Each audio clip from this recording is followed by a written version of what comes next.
What's up everyone, how are you all? Today we back with another amazing Naruto story. What if neglected Naruto uses guns? If you enjoy then please like, share and do comments, and also check the description box to original creator of this beautiful creation. We've discovered one of Orochimaru's hideouts, the Hokage said seriously. The three teams of Anbu faced him seriously, awaiting the orders that would be issued. According to intel, there are no current inhabitants other than the prisoners and a few guards. There was also the hint of a dangerous weapon located in there. I want you to free the prisoners, bring them here or let them go to their homes, and destroy the weapon. The Anbu saluted the third Hokage by bowing with a fist to the chest. Without further spoken word, they all disappeared out the open window. They stole through the night, the silence thick enough to cut with a machete. The Anbu arrived silently at the hideout. Without needing to review the plan they had come up with, they stormed the entrances and took out all opposition. One Anbu was killed and his body went up into flames. Blood covered the walls from the cutting edge of a blade slicing through the exposed flesh of enemies. Eventually, the hideout was clear of enemies that sought to partake in any form of resistance. The prisoners walked calmly out while the Anbu went through the hideout, searching thoroughly for the weapon said to be here. An hour passed since they had finished fighting before there was a womanly shout from a member of the Anbu. All members of the teams rushed to her location, sure that she had found the weapon. When they got to the woman, she was on her knees, looking at the horror spread before her. In the middle of the room was a boy, looking to be about 11 or 12. Through a spattering of red that dyed his entire body, you could tell that his hair was long and blue, a shade or two lighter than his sapphire blue eyes. The boy was completely naked, except for the weapons strapped upon his body. There were swords on his back, knives crossed over his chest, in holsters strapped to his legs, and a kunai pouch strapped to both of his legs. He was well muscled and rather tall for his age. The shocking thing was not the boy, however, but the room itself. It was completely bare except for a screen that was showing letters, words, and sentences floating across it, and a mannequin the size of an adult male, fresh, red liquid surrounding the area around it. There was an extension of the room that led to what looked to be a very deadly obstacle course. The boy sat in front of the screen, but had turned to the people that had entered the room. There was no emotion on his face, or even the sense that it was a mask. There was the sense that this boy, whoever he was, didn't feel at all. Finally an Anbu managed to get words from his mouth, "Stand." Without question or hesitation the boy followed the command. Nobody spoke for a while after that. Then the same man managed to get his voice back again, "Follow." After the boy was taken to the camp with all the other prisoners from the hideout, the Anbu continued the search. They searched every nook and cranny for the weapon, but found nothing that resembled one. As the Anbu walked slowly to Konoha, the freed prisoners would gradually leave them. By now there was only 2 people left to follow them to Konoha. Now that nobody was around that wouldn't follow them back home, the Anbu began to talk to the 2. Perhaps it was better to say they talked to one of them. There was a girl of 12, and the same blue-haired boy that they had found in the little room. They held conversation with the girl, but the boy seemed to have no interest in what they said.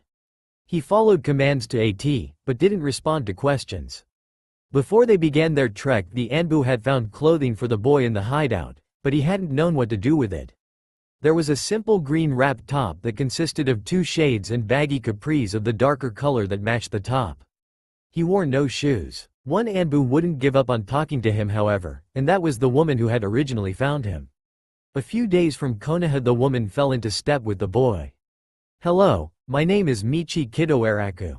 Can I ask what your name is? I don't know why you keep trying." Michi, he doesn't respond.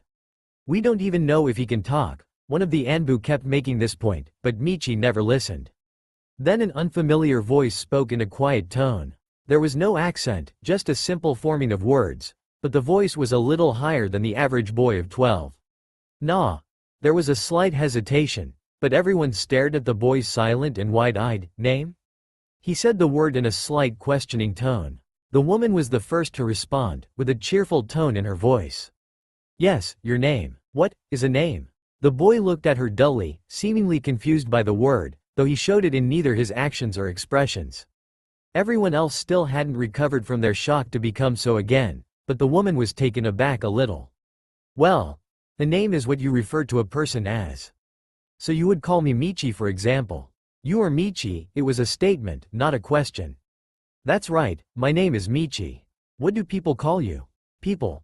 Your people? There was a slight raise in his voice, so it could be considered a question. Not just me. All of us. She gestured to the group and laid stress on the word as, or people. There are more as well. They call you Michi? Yes, because that is my name. I see. I do not think I have a name. The boy didn't seem upset by this. He was just stating a fact. Throughout all of this his face hadn't changed expression either. Nonsense. What do people call you? Michi looked at the boy with interest. The group had recovered and they continued towards Konoha. What is nonsense? The boy looked at Michi. I will explain that later. What do people call you? The girl, who had been paying avid interest to the conversation, spoke then. They call him a monster. He has no emotion and never has. He was there when I came at the age of 3, or so I'm told. He only came out of his room in the past year. The boy didn't react to her calling him a monster other than stating, my name is Monster. Michi spoke hurriedly, no. Your name isn't Monster. She waved her hands frantically in a denying gesture. If you don't know your name I'll give you one. A thoughtful look crossed her face before she spoke again. Your name will be Aoi. It means blue. What is blue? Blue is the color of your hair and eyes. Most days it is also the color of the sky. What is a day? And color? What about hair, eyes, and the sky? There was still no emotion crossing his face, but somehow Michi got the feeling of desperation from Aoi. Michi began to explain words to Aoi. Surprisingly, there were many words he had no knowledge of, and almost every other word would spark a question from Aoi. Just a question, not curiosity. Though he talked now, he didn't show any sign of emotions. When the group finally arrived to Konoha, Aoi hesitated to cross into the village. Inside he could see many people milling about, but he hadn't seen that many in his entire life. He sank to the ground and sat there cross-legged, not moving a muscle. It was the same position he sat in every night all night and the position he had been sitting in when they had found him. Michi went to Aoi and sat down next to him, while the other Anbu left with the girl. Why did you stop, Aoi? Are these people as well? How many people are there? What are the square things? A laugh broke out over the general sound the village made, and Aoi looked towards the origin. What was that sound? Michi had grown accustomed to Aoi's endless questions and lack of knowledge by now. Yes, these are people as well. Here in this village there are many people, more than you see now. The square things are houses, people live in them.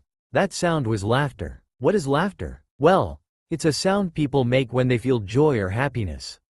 Michi scratched her covered cheek hesitantly, knowing the explanation was lacking. Then Aoi asked a question that shocked her, what is joy? Michi didn't have an answer, so she stood back up and brushed herself off. Why do you do that? Michi looked to him. Brush off the dirt? Because I don't like to be dirty. She looked the boy over. Now that she did, she remembered something rather important.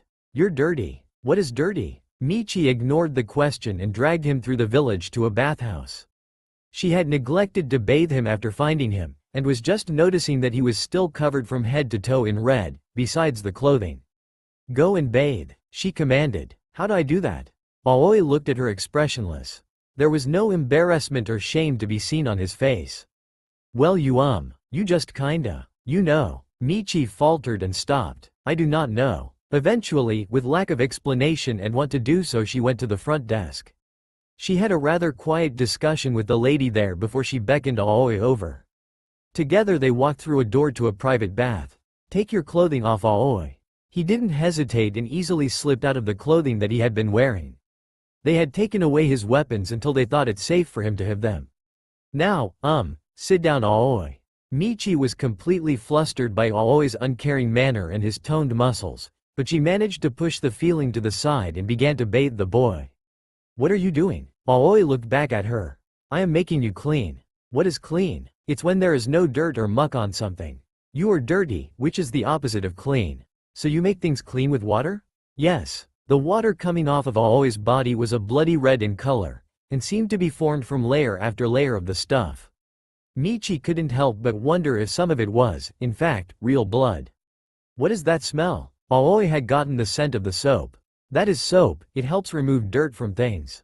After that Aoi was silent while Michi cleaned his entire body so it was no longer red.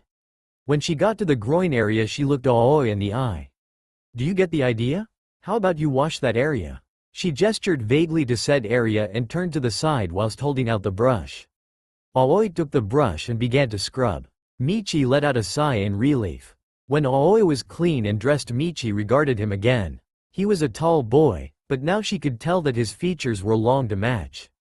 They weren't overly long and it suited him. In all, he was actually a handsome boy. "I guess I can take you to the Hokage now that you are clean." Michi decided. "It feels weird to be clean. That is simply because you never have been before." Without further words, Aoi followed Michi towards the red building underneath the mountain of faces. Aoi stood in the hallway where Michi had told him to stay put no matter what. Michi went to talk to the Hokage alone, so she could explain things to him. "Hokage-sama, I'm happy to see you well." Michi looked up at the wrinkled face smiling down at her. "Michi, it's good to see you. Please, remove your mask." Michi complied, taking off the vaguely rabbit-looking mask. Her hair was long, running down to her knees in an autumn leaf auburn. Now that the mask was off you could see that her eyes were a shining gray-green and freckles dotted her face across her nose. She was, in a word, beautiful. The Hokage continued to talk. "The others have already reported on the mission and the failure to find the weapon, but no matter. They also said that you have something very interesting with you." "Yes, Hokage-sama, you could definitely call the boy interesting." She smiled a little at the memory of him. Her face brightened slightly, but there was a hidden sadness in the smile for the boy. "I call him Aoi, for reasons that will become obvious soon. He seems to have no emotion, and is constantly asking the meaning of words. There is never even a vague curiosity in his voice." "I see. Why don't you go AHE?" The Hokage was cut off by a sudden crash in the hallway. Aoi had stayed exactly where Michi had told him to. He was rather good at following directions, so Michi had no doubt he would follow them when she told him not to wander from that spot. Aoi hadn't moved his feet at all. Aoi looked around the hall, taking in his surroundings when a man in a trenchcoat had approached. The man wore a bandana around his head and had a scar on his face. The man clearly wanted to get past Aoi, but the hallway was narrow and Aoi stood in the center of it. "Move over," the man had told Aoi in a harsh voice. Aoi shook his head, in a manner that he had seen Michi do. The man got an irk mark. "Move over, boy." "My name isn't boy, it's Aoi." Aoi looked at the man uninterestedly. "Fascinating. My name is Ibiki, now move over, boy." Ibiki took a step closer to Aoi. "My name is Aoi. I can't move. Why can't you move?" Ibiki regarded Aoi with curiosity mixed with impatience. "Because I was told not to wander from this spot." Aoi just stared at Ibiki. "Whatever." Ibiki tried to push past Aoi, but when Aoi was about to take a step from his spot he suddenly stopped complying and flipped Ibiki into a vase that stood in the hallway. "I told you, I can't move from this spot." Aoi looked at Ibiki without remorse. Suddenly the door opened. Michi and the Hokage both spilled into the hallway worried. They took in the scene slowly.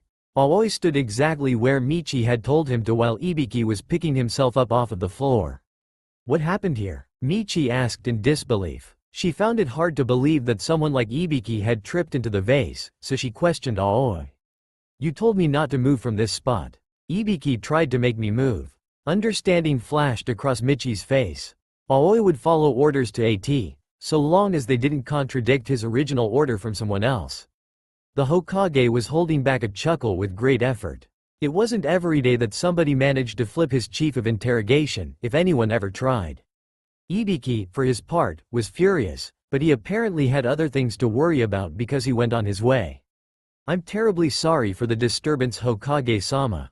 Michi bowed then turned to Aoi. "You apologize as well, Aoi." "What does apologize mean?" Aoi regarded her with a blank look. This time the Hokage did chuckle, until a serious look came over his face. "I see what everyone meant by interesting. Perhaps there is a better solution than talking to him though. What do you suggest, Hokage-sama?" Michi turned and regarded the wizened old man. "Take Aoi to Inoichi. Make sure Inoichi searches all his memories, even the ones that Aoi himself might not remember. Hokage-sama, that will take days, if not a week." Michi looked at Aoi in worry. "Don't underestimate Inoichi and his subordinates. Either way, we need something, so take him down and get them started." Michi gave in finally. "Right. I'll be going now, Hokage-sama." Aoi, follow me. The two left and soon Inoichi was searching through Aoi's memories. The only thing that Aoi knew was how to kill. At birth he had been brutally ripped from his mother's arms by Orochimaru. This time, Orochimaru's experiment was long-term, and he hoped to breed the ultimate weapon. A little boy. Aoi's first memories were just staring at a ceiling. As time went on, however, he had a memory of somebody feeding him, but that was the only amount of love given to him. He grew older. A screen was placed where he could see it at all times, and the only thing played on it was every brutal way that a man could die. With nothing else to do, Aoi would sit, watching those scenes replaying. One day, Aoi woke up to see something different floating across the screen. Unknown to Aoi, this was, in fact, his 5th birthday. When he went to look closer, he saw odd symbols. Then the computer spoke. Aoi jumped in fright and ran away to hide in a corner. In the 5 years he had lived, he had never once heard a human voice. The monotone sounds coming from the speakers droned on, and eventually Aoi grew used to them. He sat in front of the screen again, the blue light shining upon him as symbols and sound flew around him. After months, though Aoi had no knowledge of most of the words, he began to understand language. Given to him in a cold way though, there was no emotion from the gained knowledge. He was taught basic ways to formulate sentences, and only the words Orochimaru had deemed necessary. Now, Aoi could think. Words floated around his mind. Kill, maim, knife, blood, heart, lung, larynx, arteries. The words went on, none of them happy. There had been a meticulous overview of the words, making absolutely certain that no words could have any ties with emotion. He continued to learn these words for another year. When Aoi was 6, he began to train. There was a doll, roughly human-shaped, standing there one day when he awoke. Next to it the screen replayed a simple death, stabbing upward into the heart, and the simple word, kill. A knife lay on the floor next to him. Without hesitation he grabbed the knife and thrust it into the body of the mannequin. Red splurted from the wound and covered Aoi, but there was no care there. It was all he knew. A new scene showed on the screen with the word kill above it. Again Aoi did just that. Eventually he got to killings where his speed would need to increase. Soon enough he was at the point where his skin was dyed the color red, as was the floor surrounding the doll. Aoi wore no clothing. Orochimaru had reasoned it out that the clothing would provide comfort, and therefore it would be an emotion.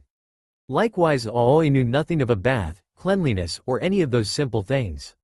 Food was dropped from a chute on the ceiling and Aoi would eat it. Then if he was sleepy he slept, if not he killed. Soon after he became good at killing. A panel slid up to reveal an extension of the room. There was an obstacle course there, but it wasn't bright colors or happy feelings. It was simple functionality. There was a wooden ramp that led up to a gap. You would jump the gap over the pit of fire, then continue on your way. Next you dodged and weaved as kunai shot down from the ceiling intermittently. The obstacle course curled in on itself until it came to a rope in the middle. As the path went it became increasingly deadly and dangerous. The screen flickered on the side and Aoi turned to it. The screen said 3 words. Simple words that Aoi knew the definition of rather well, considering one was die. The screen said, "Do not die," in black letters with an arrow pointing to the course. Aoi, though he didn't know it, was quiet smart and knew what he had to do. At first Aoi wasn't very good at the obstacle course. On a regular basis he would get cut and say the word, hurt, emotionlessly. The deadly obstacles would continue on around him, never varying in their actions. When he finally got to the rope in the middle of the room he pulled it. The platform lowered and he walked out of the room rather injured. He turned to the screen and it started to show images of what to do with injuries. There was exactly what he needed at the end of the tube as well. Rather apathetically he sewed his wounds shut, bandaging them. There was a salve as well which he used on his burns and to keep something called infection out of the wounds. Completely tired for the first time Aoi lay on the bare floor and slept. The next day he did the obstacle course again, but better this time. He continued to practice the art of killing a person. Words flashed across the screen now and he would stab the correlating location. He learned the inner workings of the body as well as, if not better than, most medical ninja. Lessons like this went on for the rest of the year onward, until Aoi grew to be 8. Now he could finish the obstacle course, which had become decidedly more deadly in that time, in just under 10 seconds. He knew every possible way to kill and maim a human, be it with a knife, sword, needle, kunai, or any other weapon they had placed before him. The morning of his 8th birthday there were 2 hands on the screen. Aoi had already learned about chakra, and how to channel it to climb a wall or tree. Slowly the hands went through the hand signs. When they got to the end they would repeat. Aoi studied this for a moment before starting to form the hand signs himself. When he got to the end there was a poof and his exact clone stood next to him. For the first time in 8 years, Aoi saw what he looked like, and didn't care. Aoi simply released the jutsu and did it again. He did this for a few hours until the screen beeped at him. Hand signs showed yet another jutsu next to the image of an expressionless girl. A mirror dropped from the ceiling. Aoi performed the jutsu while examining the girl. It was the first time he had seen a human face, and he was curious as to what it was. Yes, he had his own, but until now he had not known of anyone other than him in existence.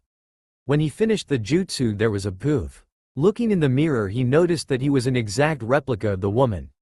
The image on the screen changed and Aoi turned into that person as well. He went through this for a day or so. Then a slip of paper came down into the room. He looked at the screen and noticed that there was a diagram. He funneled his chakra into the paper and it became sopping wet before bursting into flames. Watching uninterestedly he saw the paper curl and burn, slowly becoming ashes. When he looked back up hand signs were already being shown on the screen. Copying the hand signs and the diagram he did his first element-based jutsu. A fireball spewed from his lips and he looked at it in recognition that it was the same as the one shown. He did it once or twice more before seeing another jutsu being shown on the screen.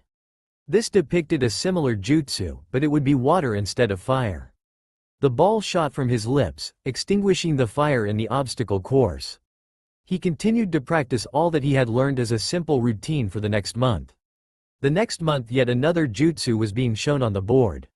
A chicken fell from the ceiling, still alive. Aoi paid the creature no mind, except a dull curiosity of what it was, and started the hand signs. When he released the jutsu a mist came out. It spread across the floor slowly. Once it reached the chicken the animal squawked in fear and pain, retreating from the mist that continued to spill from Aoi's lips. Eventually, nowhere left to run, the chicken was caught in the mist. It slowly dissolved from the acid mist, though Aoi was left unaffected.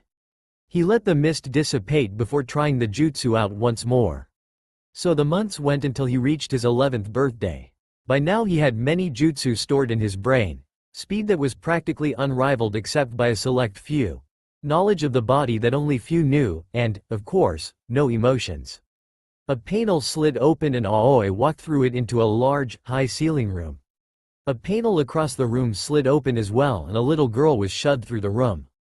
Aoi didn't react, and didn't question it, just regarding the crying girl with a dull look. The girl saw him and ran towards him, clinging to his leg. He didn't react. A voice said a simple command, kill. Aoi didn't question, and certainly didn't hesitate. He drew a knife that sat at his hip. The girl, after realizing the gravity of the word, shrank back from Aoi. She began to plead with the boy, begging for her life.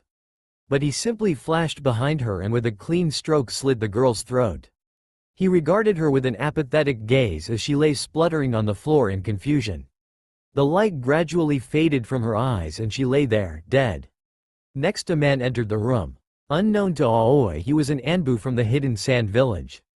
The man had been told that if he was able to kill the next opponent he would be able to go free, back to his family. This was the final test for Aoi. Again the voice let out the command, kill. The two ran at each other, the Anbu surprised by the speed that Aoi had. Aoi drew his sword and thrust upward toward the man's heart. The Anbu dodged the sword neatly, stealing the second sword off of Aoi's back. There was a quick sword fight, which ended with the Anbu being disarmed. Said man jumped back and started to make his hand signs. A wall of flame advanced towards Aoi, but he simply made his own hand signs and sent a water ball crashing into it. The man didn't have time to react from the surprise, and using the cover of the steam Aoi separated the man's head from his shoulders. From inside the room the screen spoke, saying, come. Aoi went back into the room and was once again locked in the room that he had been in for 11 years. He went back to training, not even tired. Once in a while there would be a repeat of the fight with the sand Anbu. When he got tired he would either sleep or just sit there cross-legged quietly watching the screen. In the days where he sat he would learn more language. He was able to formulate questions and simple responses, but he never said a word. This continued for a year until the Leaf Anbu walked through the door. After reading the report from Inoichi, the Hokage sat in shock at his desk. One of his former students, one of the legendary Sannin. He had known that Orochimaru had fallen into human experiments, obviously continuing after he had left the Leaf, but this was something so inhumanly wrong that he thought no one, even Orochimaru, would attempt it. He was wrong. Looking up at the people in his office he tore himself from his thoughts. Surrounding him were Ibiki, Inoichi, Michi, Kakashi, Asuma, and a few other Anbu from the team sent to take the hideout. They all looked at the Hokage with the utmost respect in their eyes, as well as a burning curiosity, putting Inoichi aside. Aoi was currently on the rooftop where he was told to stay until fetched by a Leaf shinobi. Finally, seeing that the Hokage was done reading the report, Inoichi spoke to break the silence. "What would you like to do, Hokage-sama?" His eyes held a disturbed look from seeing Aoi's past, regardless of all the years he had spent doing this. He could clearly be a shinobi. The only question would be if we should let him, all things considered. The Hokage studied Inoichi's reaction to this. Judging by the way the man grimaced a little, Sarutobi could tell that Inoichi was more than a little put off by the thought. "What do you mean, Hokage-sama? What happened to Aoi down in that room?" Michi looked to the leader of the village worriedly. She hadn't been let on to Aoi's past, only Inoichi and the Hokage knew, though telling anyone about it would be hard. The Hokage came to a split-second decision in that moment, that will remain classified information for the moment. He gave Inoichi a glance and the man nodded slightly in acceptance. Michi didn't push it, and for a while there was a silence amongst the group. Kakashi spoke, concerning the boy then, "What do we do with him? Will he be a danger to the village?" The Hokage folded his hands in front of him, resting his chin on the top. "I don't believe he will pose any threat for the moment. I believe we should treat him as we would any other boy, perhaps even enroll him in the academy. He is mentally ill at the moment, so he could be unstable. I believe once he learns more about emotions he will be fine." There was a glance at Inoichi to see if the man agreed, but he looked away. "To be sure, we'll send him to the hospital for a few days. After that we will look at putting him into proper living quarters. Michi, I would like you to take the boy to the hospital, if you would." "As you wish, Hokage-sama." Michi saluted with a slight bow before leaving. As the door shut behind her, the Hokage turned to the rest of the Jonin and Anbu members before him. "I trust all of you, more than most of my advisors, which is why you are all able to hear this conversation now. This boy is to be treated as if he lived in the village his whole life. If you talk to him, answer any questions he asks you about the meaning of words. You will all be keeping watch over him for the time he is here, for safety purposes." The Hokage hesitated, unsure if he should say the next part. Finally, he went on, "If at any point he becomes unstable to the point where he may attack someone, I would like you to intervene. Only use force if necessary. If you do end up fighting him, use extreme caution, for all we know he could be above an Anbu level." "Does that about sum up his strength, Inoichi?" The man thought back to the memories he had gotten from Aoi. "Most assuredly, Hokage-sama." The eyes of all the members around the room widened considerably at this. Though a kid being strong wasn't too strange, for him to be this strong with unknown training was nothing less than frightening. After setting up a guard schedule amongst themselves, the shinobi left the office, leaving the Hokage to his thoughts. When Michi found Aoi where she had left him on the roof, he was looking around every which way apathetically. Every once in a while he would hear a shout or laughter, maybe even a yell directed towards pranking children. Each sound he would turn to, analyze, then something else would catch the boy's attention. When Michi finished climbing the stairs, Aoi turned to regard her after hearing her footfalls. "Hello there, Aoi, I hope you aren't bored." She braced herself for the barrage of questions sure to burst from the boy. There wasn't any disappointment there. "Why do you say, hello? What is bored? And hope?" Aoi's eyes drifted skyward and he pointed like he had seen Michi do while on the way here. "What is that thing in the sky?" The object he referred to was a hawk. "What are the faces behind you?" The questions went on and on. Finally Michi held up her hands. "Wait." Aoi stopped speaking. "I can't remember all your questions, Perhaps only 3 or 4 at a time. Yes. Aoi repeated questions and the two began to walk together towards the hospital. Aoi looked up at the huge building that was the hospital. He had never seen a building as big as this. The Hokage's building wasn't quite as big as this in fact, but he was curious or what passed for it about almost all buildings. One might be understanding though, after all he had never seen something rise above the ground like this until recently. What is this building? Do people live here? Aoi turned to face Michi. It may have been wishful thinking on her part, but she swore she could see a light of interest pass across his expression. This building is called a hospital. It's where people go if they're hurt or sick. She paused a moment until she saw an intake of breath from Aoi. Sickness is when you feel pain inside. Like your stomach or things like that. I don't think I've been sick. Is it painful? By now the two were inside the building, almost to the front desk. It can be, sometimes it's just uncomfortable though. I'll answer your questions in a few moments, wait please. Michi turned to the lady at the front desk and began speaking to her. Eventually one of the senior nurses came at Michi's request, and she seemed to know about Aoi and a few of the details. She led the two down the hall of the psychiatric ward. May I ask more questions now? Aoi turned to Michi again. Yes, ask away. I'll have to leave soon though. Michi waved the boy on and off he went. Michi stayed with him for another half-hour before telling him she must leave. Aoi didn't raise a fuss and sat calmly on the bed provided to him. It hadn't taken much coaxing to get him on the bed, but she was almost certain he wouldn't quite want to get off. He seemed to be doing a little better, but it was apparent he couldn't understand emotions very well yet. Hopefully a little time in the hospital would help him. A few days later the same shinobi were gathered in the Hokage's office for a meeting about Aoi. They needed to decide where the boy would be staying, and what to do with him once and for all. Does anyone have a suggestion for this? It's quite an unusual situation. There were glances until finally Kakashi spoke. It's clear that he needs to learn emotion. Most people are only prone to showing a few, but if we could find someone who was energetic enough, he might learn more quickly. A valid point, Kakashi, but I don't think they should only be energetic. Asuma took a drag from his cigarette. They should also know pain and sadness, even if they don't express it all the time. Those aren't the only emotions one should know however. A female Anbu in the corner of the room spoke. There should also be love and rivalry. Perhaps hate, but it could be dangerous with the skills you told us he possesses. He needs to be around kids his age as well, they're still developing emotion themselves. It could be valuable to Aoi in the long run. I think he should be sent to the academy. The male Anbu next to her spoke. Ideas kept floating about and the Hokage took them all in, analyzing them and building upon a theory of what he should do. Finally, after everyone was out of ideas, the room grew silent. You could tell a few of them came up with a place he should live, but no one expected what the Hokage had in mind. You all had very valid points. After taking it into consideration, I believe I will put him in the academy. He paused to look at Inoichi. Do you think that's a good idea? Yes, but we will have to take care with what happens afterwards. Agreed. Well then, now as to where he should stay. I have a few people in mind. I want you to gather them, as well as Aoi, and we'll see who will agree to give him a room. The Hokage saw nothing but agreement in their eyes.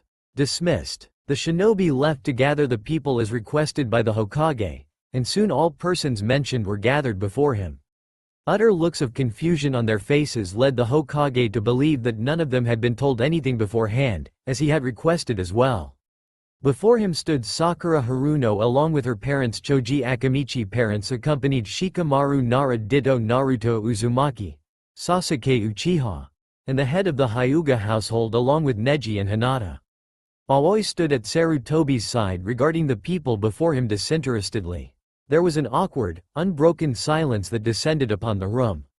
Naruto looked around him in wonderment, as did Sakura and Choji, at why he was here.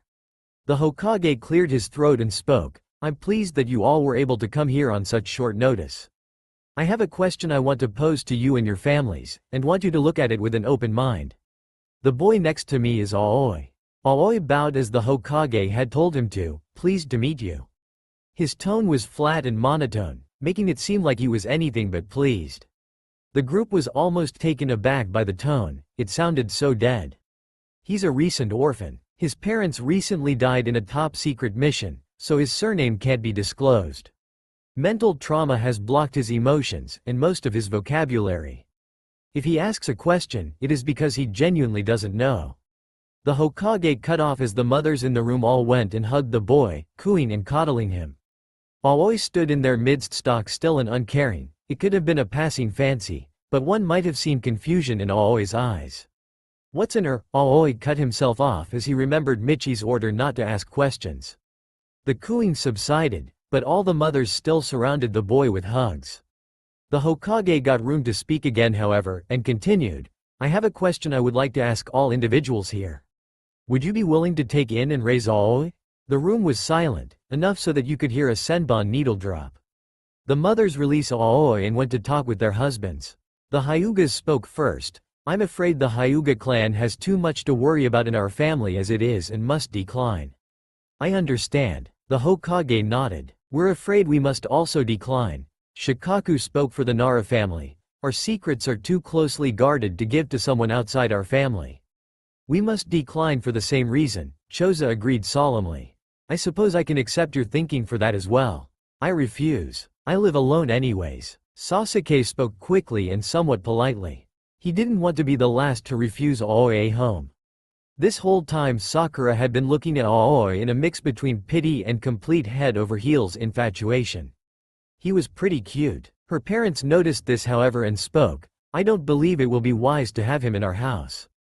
"Sorry Hokage-sama." Naruto, the last left, looked over the boy standing at the Hokage's side. He himself lived alone, but it really wasn't any excuse to turn Aoi away. Though he didn't completely understand what was happening, something about the boy told him that it would be wise to give him some form of shelter. Coming to a decision after looking at the family's disheartened expressions at turning the boy away, he spoke, "I'll take him in. We're going to be best friends, believe it." The entire group looked at him in amazement.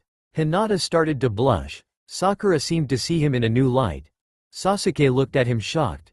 Shikamaru managed to keep a slightly stoic expression, and Choji almost choked on his chips. The Hokage nodded. This had turned out how he had planned fairly well. "Naruto, are you sure you can care for him?" The Hokage questioned, wanting to test his resolve in the matter. Naruto only hesitated a moment. 100%, he said with a firm nod of his head. "Very well, the rest of you may leave. I would like to have a private word with Naruto and Aoi." The rest filed out calmly, some a little sadder than usual. "What's up now, Gramps?" Naruto questioned curiously. "Naruto, I know you've had a rough past. I also know that you try to hide it around others. I'm going to have to ask you to let it out when Aoi's around you. You can hide it from everyone else, but please show it to Aoi.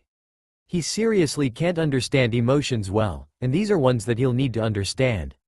The Hokage's face was kind, but serious as well. Naruto was taken aback by the bluntness, as well as the ease for which he had seen through his sadness. After a few moments, Naruto nodded, much more serious than he had ever been. "Aoi, this is Naruto. You'll be living with him from now on. I'll double the money each month, so don't worry too much about that, Naruto. I wish you both the best of luck in the academy. With any luck, you'll both graduate next year." Naruto smiled at the Hokage and pulled Aoi out of the room excitedly. "Come on Aoi, let's go get ramen." Aoi stopped for a moment, turning back to the Hokage as if in question. Naruto was baffled by Aoi's actions, but the blue-haired boy wouldn't move or let his gaze wander from the Hokage. A realization hit the Hokage and he chuckled a little. "Yes, Aoi, you may ask questions again." Aoi nodded and began walking with Naruto again. As the door shut you could hear Aoi's next question, "What is ramen?" "What?" Even through the hardened oak door, one could hear Naruto's voice. Looking out his office window, the Hokage could see Naruto, pulling a running Aoi behind him, heading to eat Chiraku's ramen. The Hokage smiled ever so gently at Naruto's antics. If anyone knew how to express emotion, it was him. His eye caught on the graffiti that was obviously from Naruto. Maybe he hadn't thought this out too well. Panting, Naruto led a completely unflustered Aoi into the ramen shop. "2 miso ramen please." Naruto spoke, ordering for Aoi as well. "Oh, Naruto. Good to see you. Who might your friend be?" "What is a fry?" Aoi's question was cut off by Naruto's response. "This is Aoi. We're roommates starting today." A huge grin was plastered on Naruto's 11-year-old face. "Good for you. Tell you what, First rounds on the house. The grin on Naruto's face only grew wider. You're awesome, Pops. Arigato tilde. Aoi looked on at the conversation blankly. Though he didn't show it, Aoi was thinking, fast. He couldn't make sense of why the blonde, Naruto, was baring his teeth. His tone was also higher than it had been in the building earlier. He didn't know why, but not being able to place the reason for these facts bothered him intensely. Soon the 2 bowls of ramen were placed in front of the boys. Aoi regarded it while Naruto took a pair of chopsticks. Naruto began to slurp noisily as he ate his ramen, but he soon noticed Aoi just looking at the food.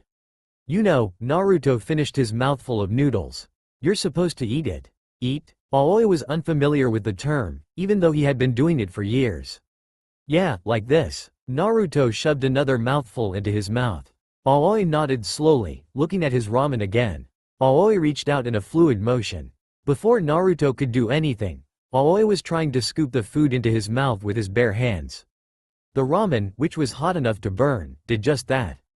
Aoi quickly retracted his hand and held it in front of him. It hurts. Aoi just looked at his stinging red hand.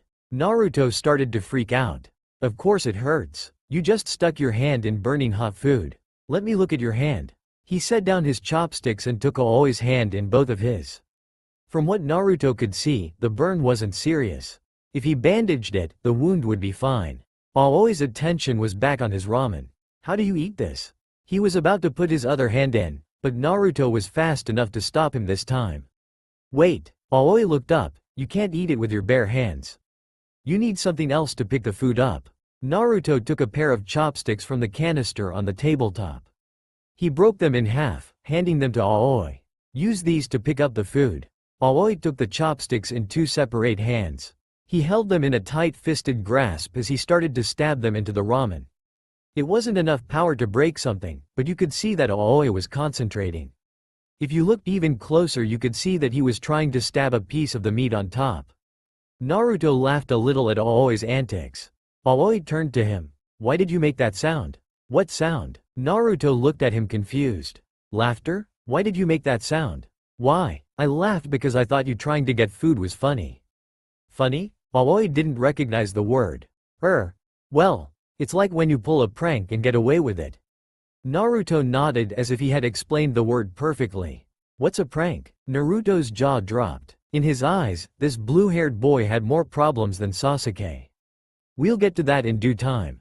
Naruto nodded seriously. For now, we need to teach you how to eat with chopsticks. They spent the rest of the meal trying to get Aoi to use chopsticks. From time to time Naruto would laugh at the failed attempts, and each time Aoi would turn to him and ask why. Slowly, he also seemed to understand what funny was as well, though he never laughed himself. You don't have any clothes. Naruto looked at the boy oddly the next morning. What happened to them? They were burned in a fire. Aoi repeated the words that were said to him yesterday, in preparation of this moment. Now we need to go buy you clothes. You're way too tall to fit in mine. It was true. Aoi stood a good head taller than Naruto. Aoi said nothing and Naruto dragged him out of the filthy house. Naruto went into a random store on a street down the road from his apartment. He looked Aoi over before nodding to himself. Naruto ran off, coming back with a heap of clothing, all the color of either orange or red. Naruto made him try on all the outfits, but they all seemed plain silly on the boy. Aoi was walking around the store with Naruto now.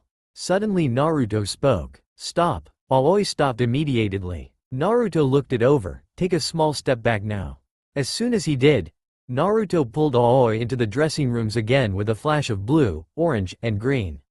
Get in those clothes. Stat. Aoi changed and stepped out of the curtained-off alcove.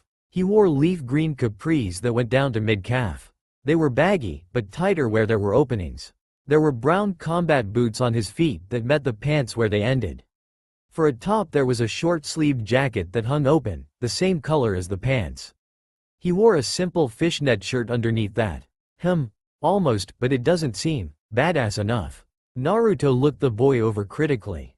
Aoi just stood there, wondering slightly why he had to do this. Got it. Naruto returned shortly after exclaiming this with chains of a burnished bronze. He attached one to the right side of Aoi's pants, putting the second on the jacket. Naruto also had small spiked buttons, which he replaced the current ones with. When he was finally done, Aoi had the look of a bad boy biker, but with long hair that hid half his face.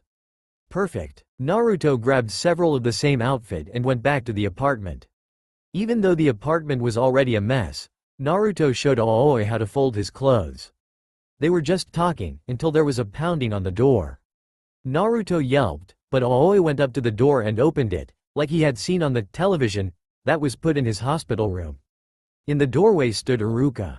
Aoi looked up at the man calmly. "Hello." He bowed slightly, like he had been shown. Iruka, for his part, was completely baffled by the boy. He had been told he would get a new, blue-haired, student today, but the boy had never shown.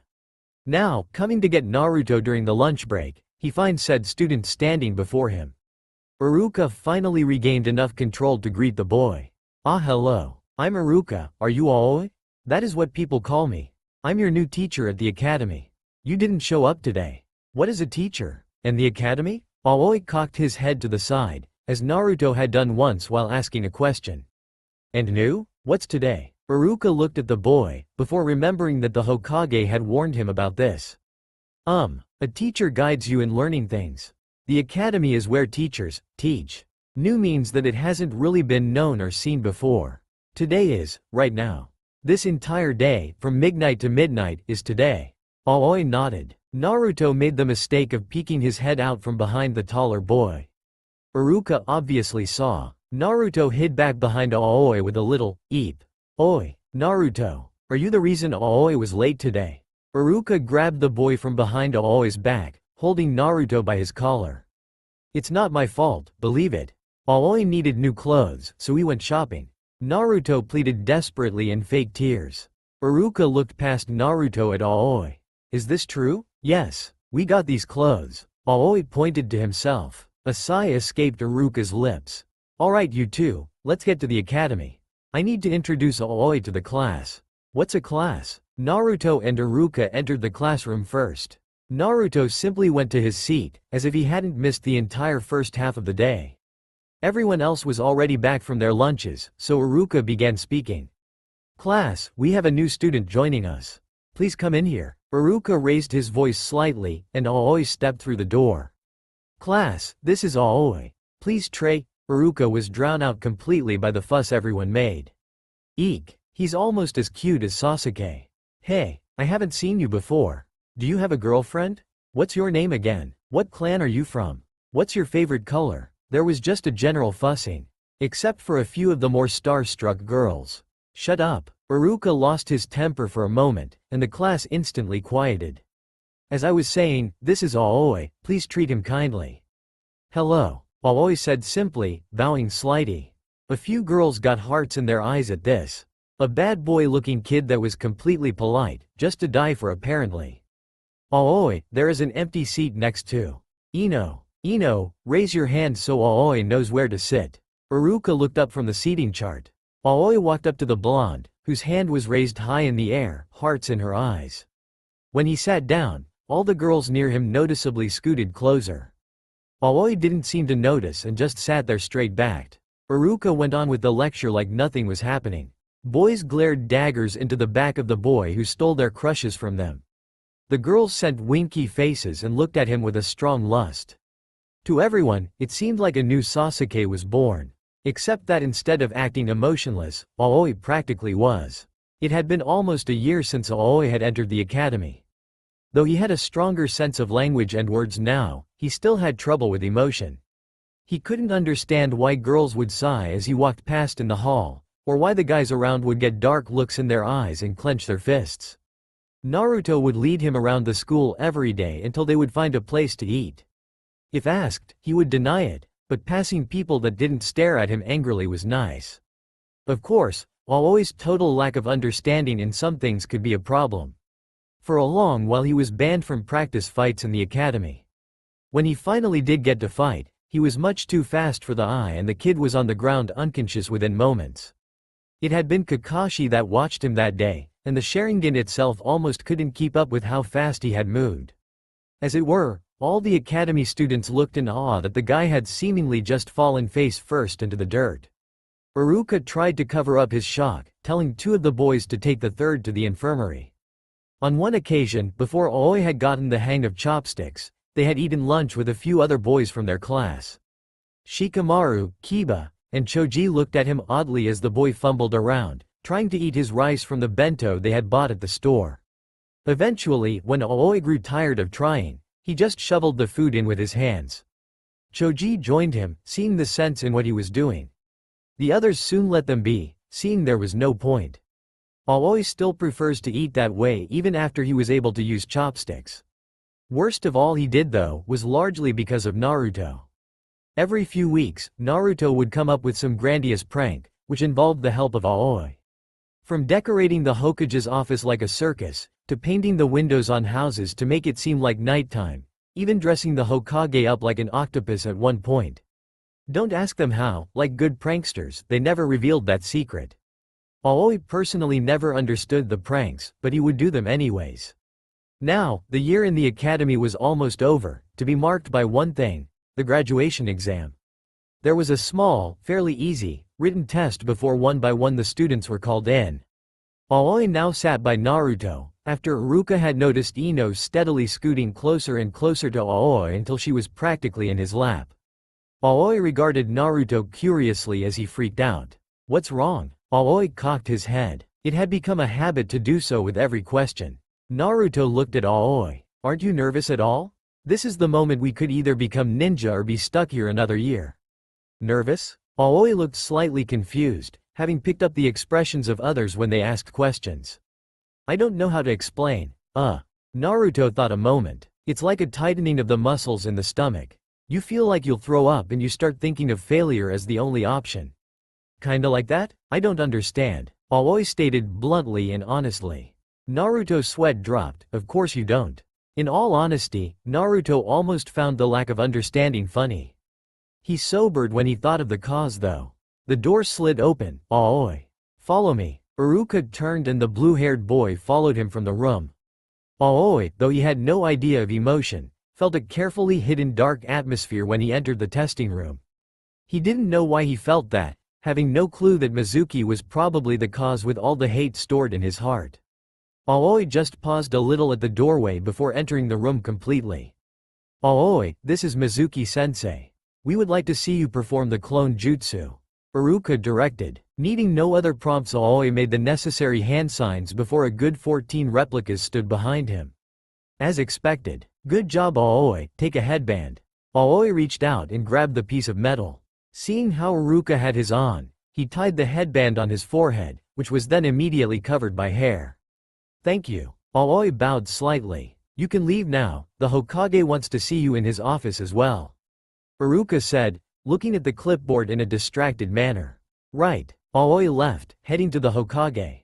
There was a vague curiosity at what the Hokage might want, but it was quickly fading as Aoi knew he'd find out soon. Aoi got to the red building quickly, the academy being right beside it. He climbed the stairs in a slow manner, and knocked quietly on the door. The Hokage's gruff, "Come in," resounded though. Entering, Aoi shut the door behind him and stood before the Hokage. Hello, Hokage-sama. Aoi bowed slightly. Why am I here? Ah, so you passed the exam? A glint of silver behind Aoi's hair could be seen faintly when the boy stood up. Good, now then I have a request of you. I would like you to. The door slammed open, cutting him off. Old man, today will be the day I defeat you and take the Hokage title. Konohamaru burst through the door, only to immediately trip up on his scarf. Aoi regarded the child with some curiosity, but as the boy picked himself up off the ground, he rounded on Aoi. It was you. You laid a trap for me, didn't you? Why would I? Aoi was cut off.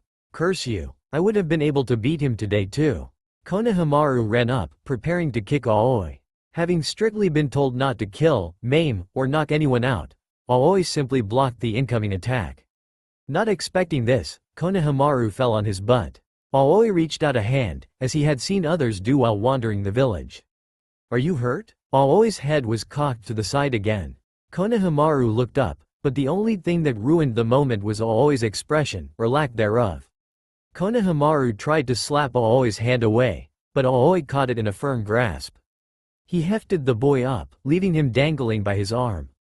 Why are you attacking me? Aoi's voice held no anger, but Konohamaru, even in his youth, could sense the danger of Aoi. Well, you set that trap for me. I didn't set a trap. Why would you think I had?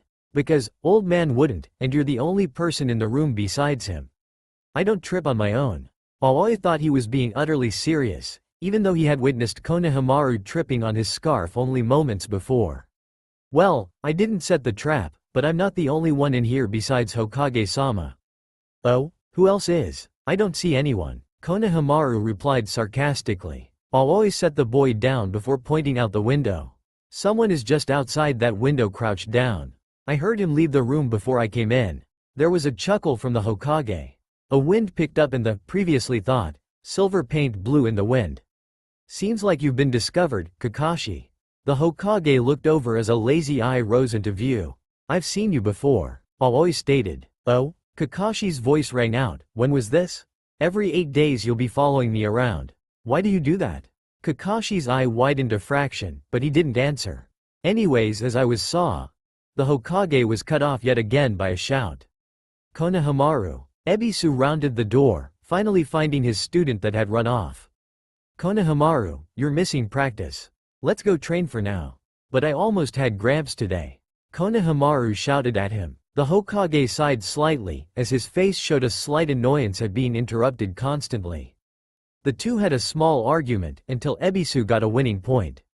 If you almost got him today, then with more training you can get him tomorrow. Konohamaru thought over the point before nodding and leaving with Ebisu. The Hokage, Kakashi, and Aoi were now left alone in the room. The room was darkening as the sun started to set behind the mountains. The Hokage opened his mouth to speak, but was cut off yet again when the door flew open. This time there was an obvious sigh of annoyance, but he waved the man on. Hokage-sama, Naruto has stolen the scroll of sealing sometime earlier this afternoon. The ninja panted. The Hokage's eyes widened considerably. Organize the Chunin in the standby area to start searching for him. We mustn't let that scroll leave the village. The scroll he has taken is so dangerous that the very first Hokage sealed it away. If misused in the wrong hands, it could be deadly. It was taken half a day ago. We have to find him. The man nodded his head and ran off out the door to organize the others. Looking out the window you could see ninja hopping on rooftops in search, and faintly hear shouts between some of them. What would you like me to do, Hokage-sama? Kakashi, who had stood at his side, looked down at the wizened old man. For now, S3 will try to locate him. It couldn't hurt after all. The two nodded and followed the Hokage out of the room. After walking a ways they reached a room with a glass ball.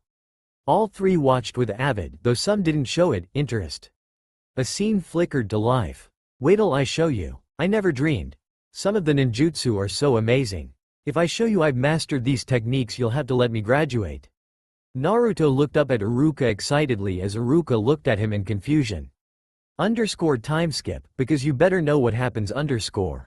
After calming all the shinobi after Naruto, the Hokage went back inside to talk with Aoi and Kakashi. Aoi looked a little thoughtful, probably from watching the scene of Naruto and Iruka before. It was a pretty raw emotion, and Aoi seemed to understand them a little better than before. Kakashi, for his part, was unperturbed, still waiting for the Hokage to get around to what he would be saying. Now then, getting to what I was saying earlier. Aoi, I have a request for you. In an effort to fully understand your strength, I would like you to spar with Kakashi here. Both of you are prohibited to kill or maim one another, but I will allow you to knock the other person out. Go to training field 2, immediately. The Hokage laid stress on the word, giving Kakashi a look, to spar. I'll be looking forward to the report, Kakashi. The two bowed, and while Kakashi poofed off, Aoi walked calmly out of the room. Within minutes the two stood apart from each other calmly. Kakashi had his book put away, and reaching up he revealed his Sharingan. Though he had been in a room for most his life, Aoi had learned about the several dojutsu that existed in the world, and the basic ways to counter them. They didn't nod, they didn't speak, there was no form of communication between them before the fight started. They ran at each other. Though Aoi had been given his kunai and shuriken back recently, he didn't pull one out. It was a taijutsu battle between the two, with Aoi being just as fast as, if not faster than, Kakashi. Soon, feeling that he had been giving too much ground, Kakashi broke from the fight with a substitution jutsu.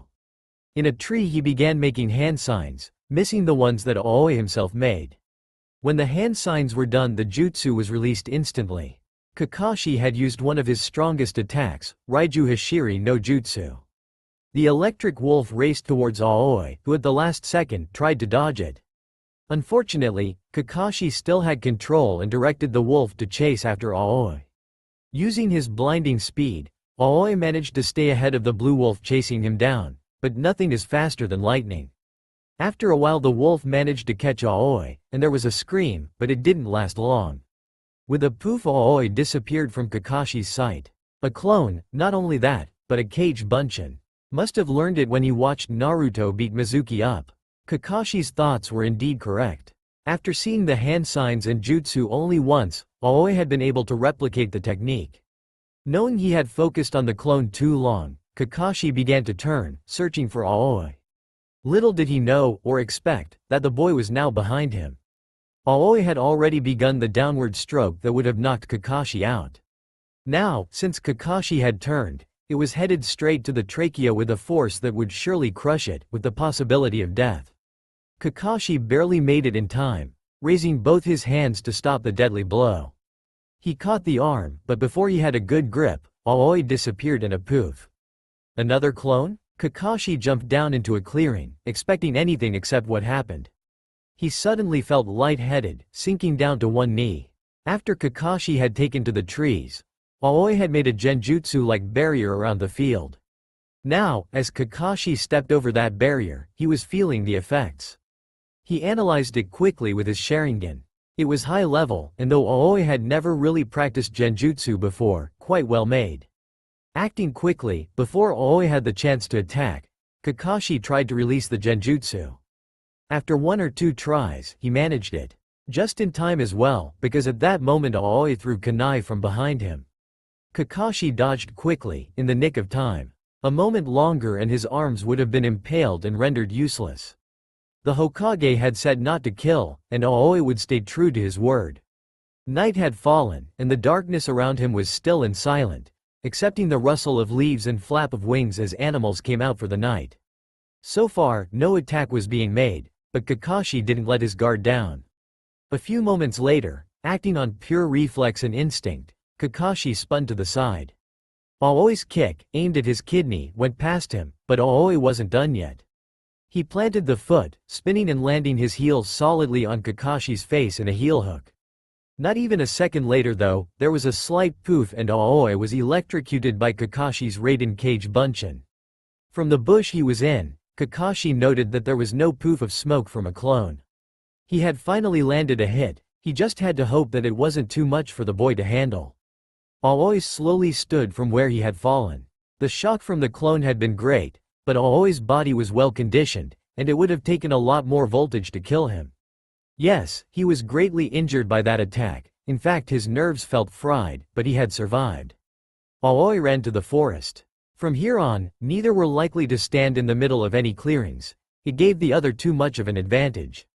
There was a lull in the fighting as they both sat within the forest, formulating their plans.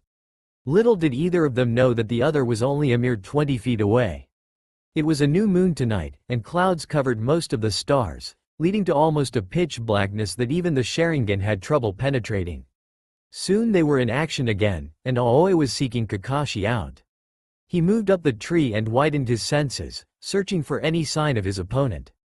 Aoi felt a thrill of what could be considered excitement. He hadn't had an opponent that measured up to him like this in about a year and a half. Getting back to the task at hand, in the darkness, Aoi could almost make out a flash of light in the darkness surrounding him. Knowing it was the only thing to go off of, he headed over in that direction. When he came within range, he saw a small fire, blazing strong. The only light to be seen for miles. Knowing that none of the villagers were like to have decided to light fire for s'mores, he knew Kakashi must have lit it. It could prove tricky, but he also knew that Kakashi would be waiting by the fire in anticipation of Aoi coming upon him. He also knew that Kakashi wouldn't make the mistake of looking into the fire or being too close. Both of these would have a negative effect on night vision, and make it all the harder to dodge and attack. Aoi circled the circumference of the fire, maintaining his distance, and searching for any way that he could approach the situation. Pure luck struck that night, for as he moved, there was a slight shift about 30 feet or so in front of him. He paused on the branch, instead of leaping off. There was no wind, but it was likely to be an animal running through the night. Then he rethought that, ever since he had closed in on the fire, the animals had all but disappeared. Taking a chance, he circled a little more to come to a position from behind. Luck was again on Aoi's side, for Kakashi didn't hear his approach in the slightest. Aoi landed a solid hit on the nerve in Kakashi's neck. Kakashi, though he was strong enough to resist the initial threat of passing out, found he couldn't get out Aoi's hold. The pressure exerted on the nerve steadily increased and Kakashi's vision grew blurry. Once Kakashi fell limp in Aoi's arms, the struggle Kakashi had put up futile, Aoi released the pressure. Though he didn't know it, Kakashi had set up clones in various positions the same distance from the flame as he was. But Aoi had noticed the original before any of the others. After laying Kakashi down by the fire, Aoi sat as well. He hadn't been given any instruction on what to do after the fight had finished. Relaxing further, he fell asleep. When Aoi awoke, it was to the feeling he was being watched. He made no movement that showed he had awakened, keeping his breathing slow and steady.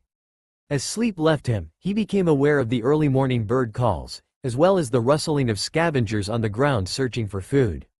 The smell of smoke still lingered in the air from the fire, warmth still emanating from it as well. A slight breeze blew through the trees, and Kakashi spoke. "You're awake. There isn't a need to hide it." Aoi sat up slowly, regarding the older man. "Where did you pick up that trick anyways?" "They taught it in the academy."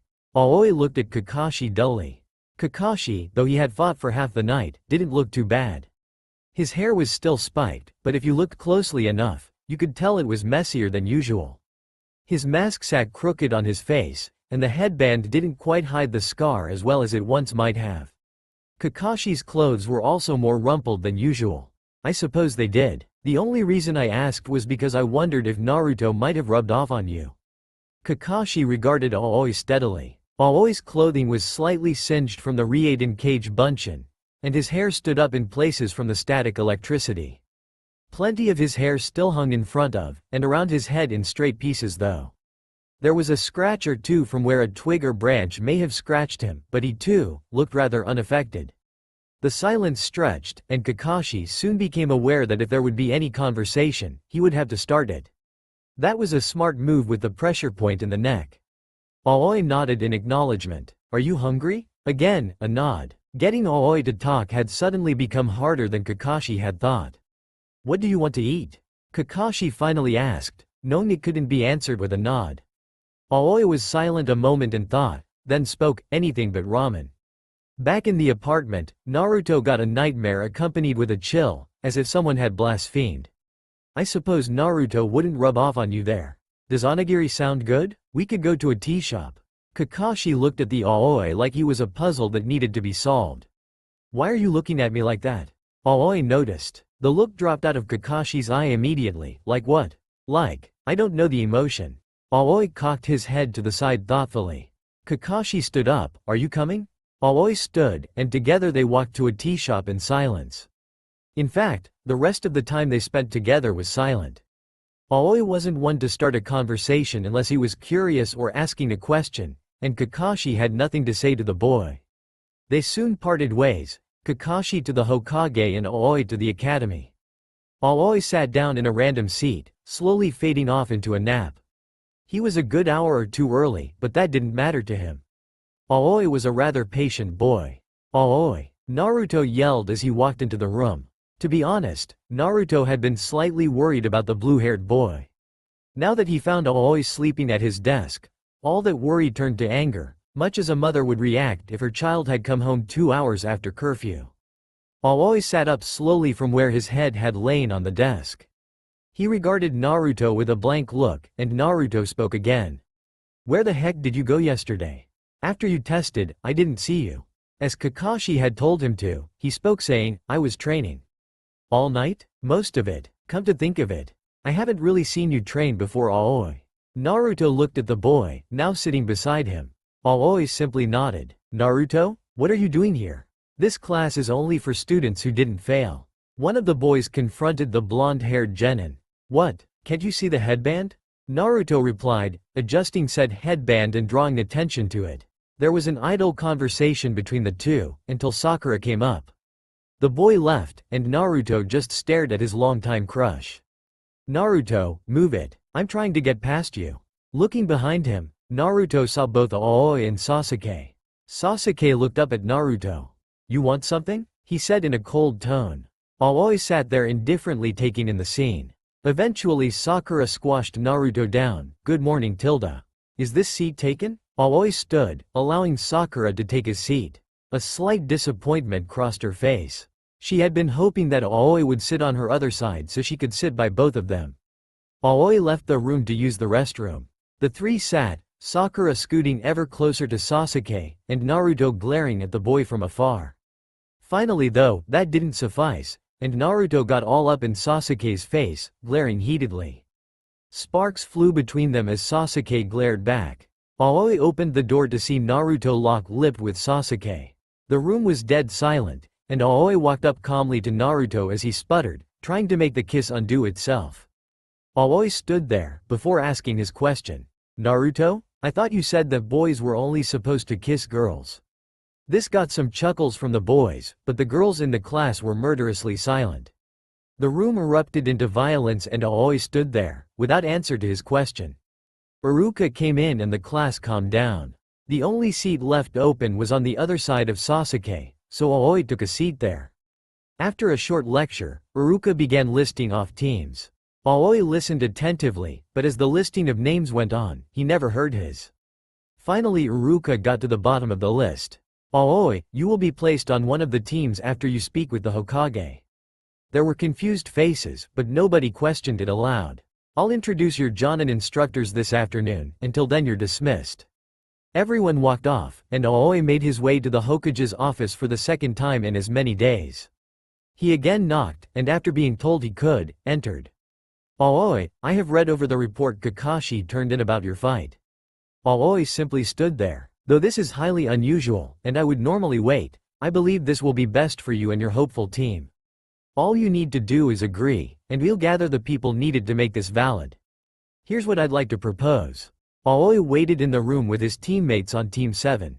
After Naruto had learned that Aoi would be on his squad, he was overjoyed.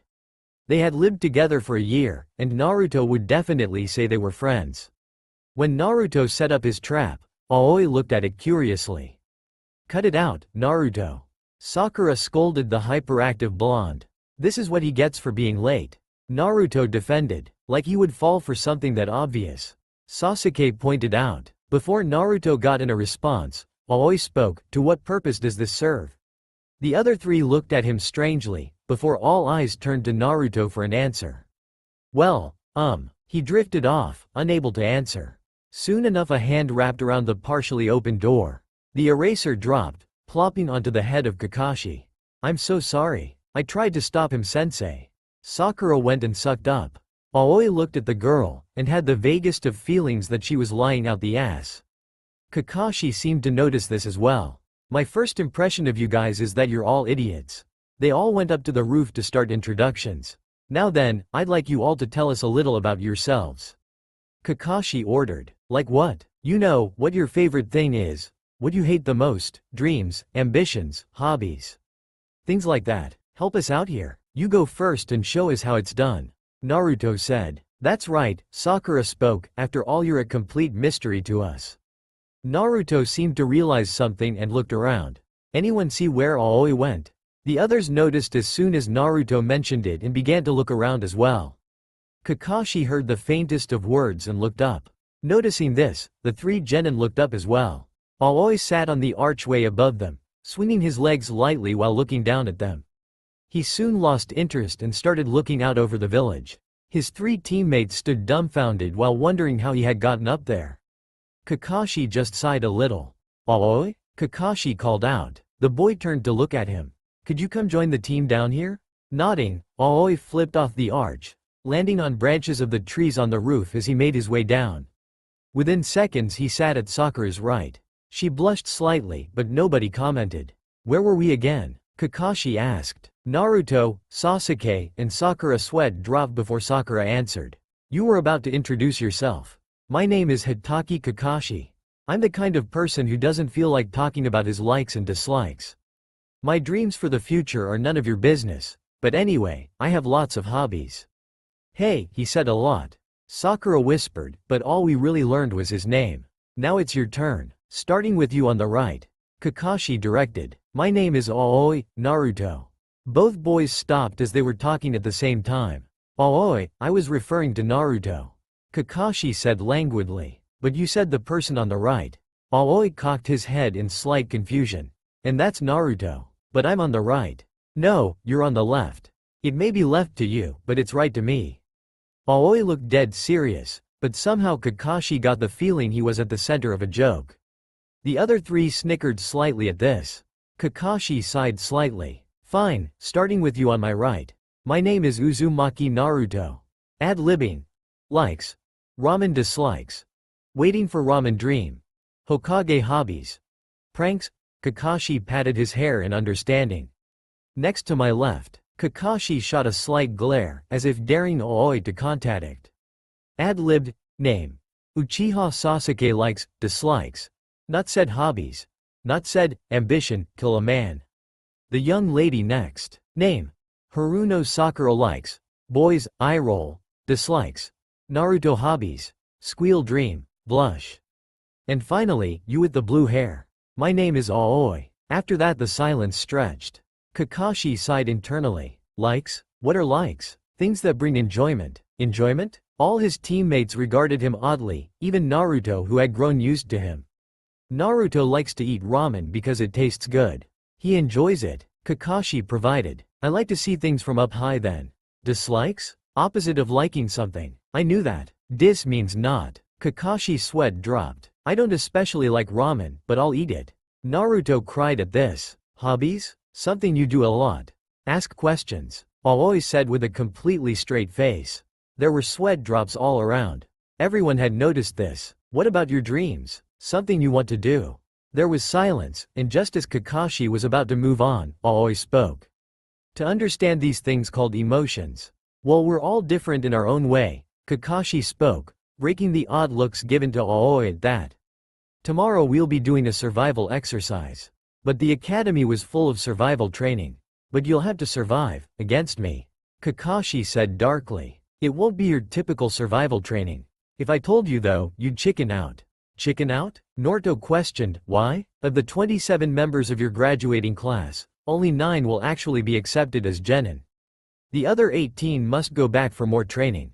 The test we are about to take has a 66% rate of failure. All of them, except Aoi, got a look of shock come over their faces. See? You're chickening out already. That sucks. We have been through it all. What about our graduation test?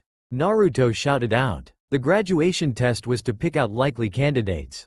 This handout will explain everything. Memorize it and don't eat breakfast. Why not? Sakura questioned. Because you'll puke, Kakashi said with a smile on his face. Anyways, you're all dismissed. Aoi, would you stay for a moment though? I'd like to speak with you about something.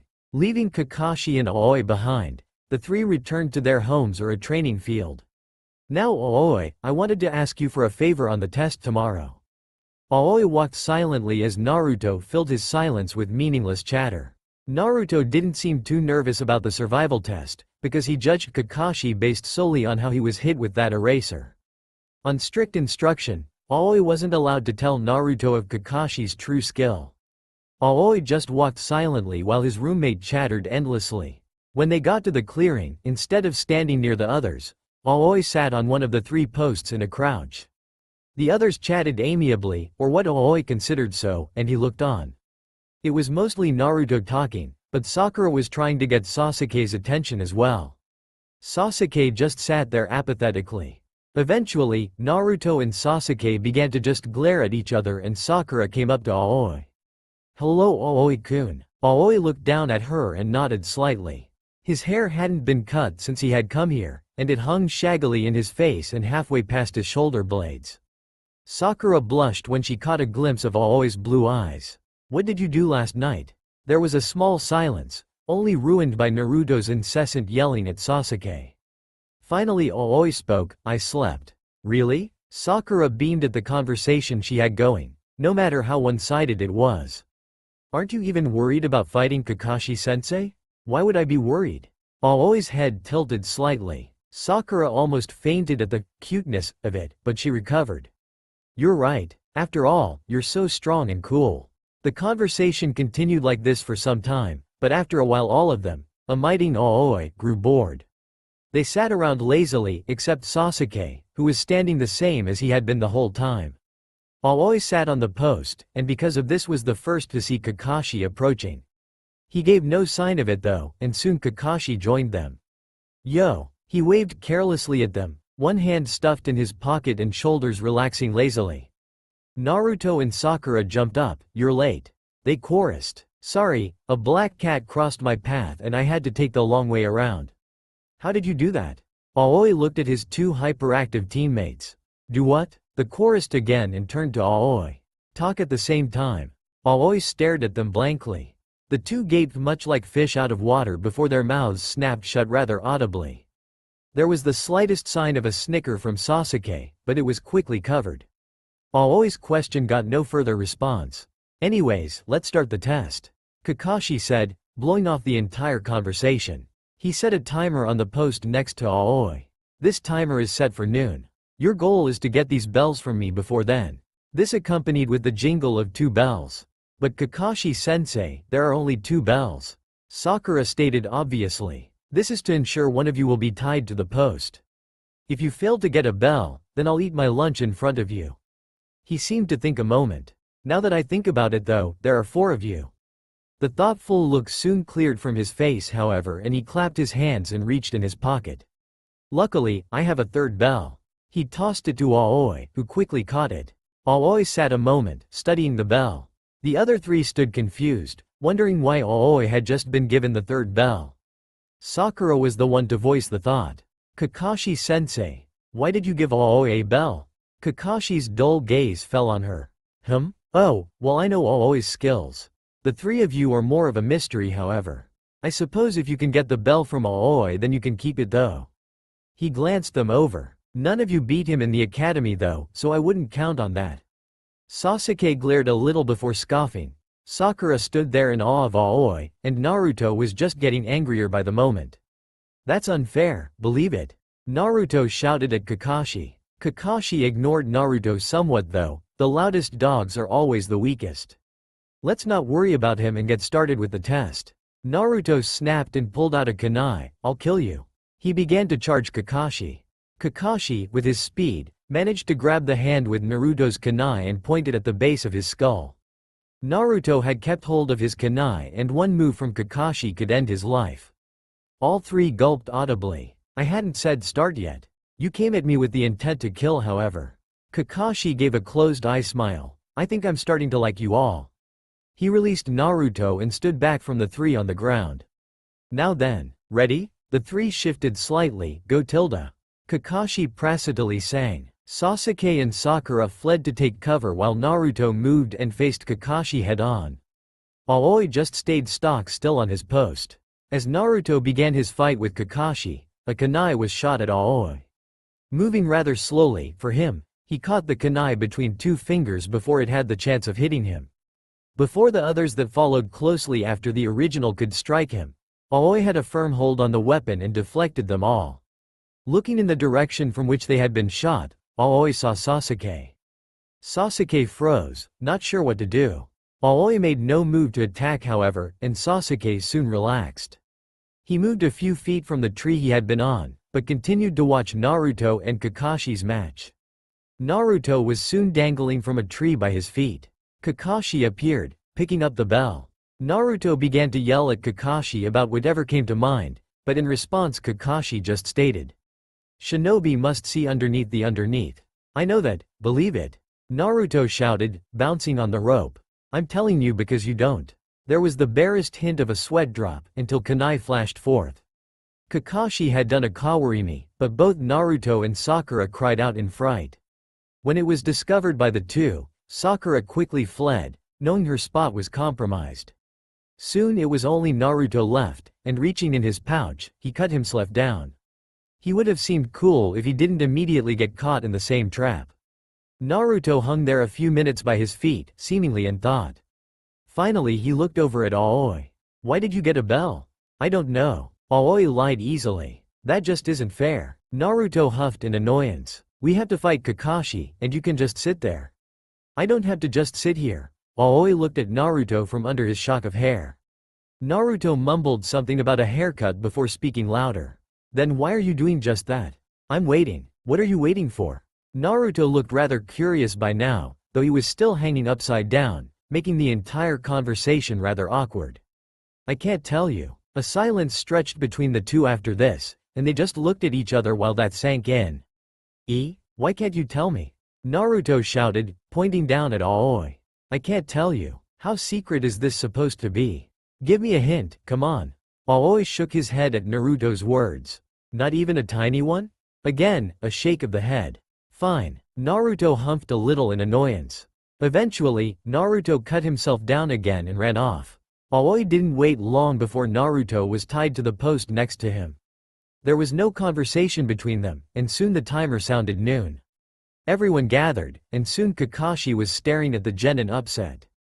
You all look hungry. About the training though. Kakashi looked them over. There's no reason you three need to be sent back to the academy. Then all four of us? Naruto yelled excitedly, the other two in celebration as well. Aoi just sat to the side blankly. Kakashi smiled. Yup, the three of you should quit as shinobi. Quit as shinobi? So we couldn't get a bell, but why do we have to quit? Naruto yelled angrily. Aoi looked at him, wondering at the emotion. But even not understanding, he knew it was wrong to interrupt here. Because all of you are just punks who don't deserve to be shinobi. Sasuke's anger was roiling now as well. He charged Kakashi, only to end up face down with Kakashi sitting on his back, arm twisted behind his back. That's why you're a punk.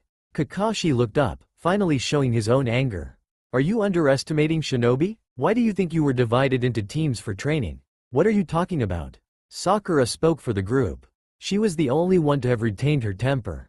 You guys aren't understanding the answer to this test. Answer? Naruto looked a little taken aback. Kakashi's expression was controlled now as he looked at the two whom he wasn't sitting on. By now Aoi was completely forgotten from the conversation. Sakura looked apprehensive as she spoke, so. What was the answer? Geez. Kakashi looked down before looking up angrily. It's teamwork. All of them were slightly shocked. Aoi mainly because he didn't really understand that word. The four of you working together would have been able to get the bells, no problem. Then why are there only 3 bells here? Sakura shouted out defiantly. It was to set you up for the argument. The purpose was to see whether or not you could forget about your own interests and work together successfully. Yet Sakura, instead of Naruto who was right in front of you, you thought only of Sasuke, who was farther away. Naruto, you were just running around by yourself. Sasuke, you just assumed the others would get in the way and tried to do everything yourself. Missions are done by teams. Individual skill is important, but teamwork is even more so. Kakashi started rummaging in his pouch. Individual play disrupts the team and can get you or your team killed. For example, Sakura. She flinched back as Kakashi put a kunai to Sasuke's throat. Kill Naruto or Sasuke dies. There was worry through all the team, especially with Naruto. If a hostage is taken, you have tough choices and then die. You'll be risking your lives in these duties. He got up and walked to the stone monument behind him. This monument has the names of shinobi who were recognized as heroes of the village, but they aren't normal heroes. I've decided. I want my name on that stone. What kind of heroes are they? Naruto shouted out stupidly. Those that were killed in action. My best friend's name is carved here. All 3 were completely sobered by this point in the conversation. He turned back and faced them. I'll give you one more chance after lunch. Don't give any to Naruto though, because he tried to eat without everyone. Wait, Sakura yelled out. Kakashi regarded her and she went on. If the point was teamwork, then why did you just give a bell to Aoi?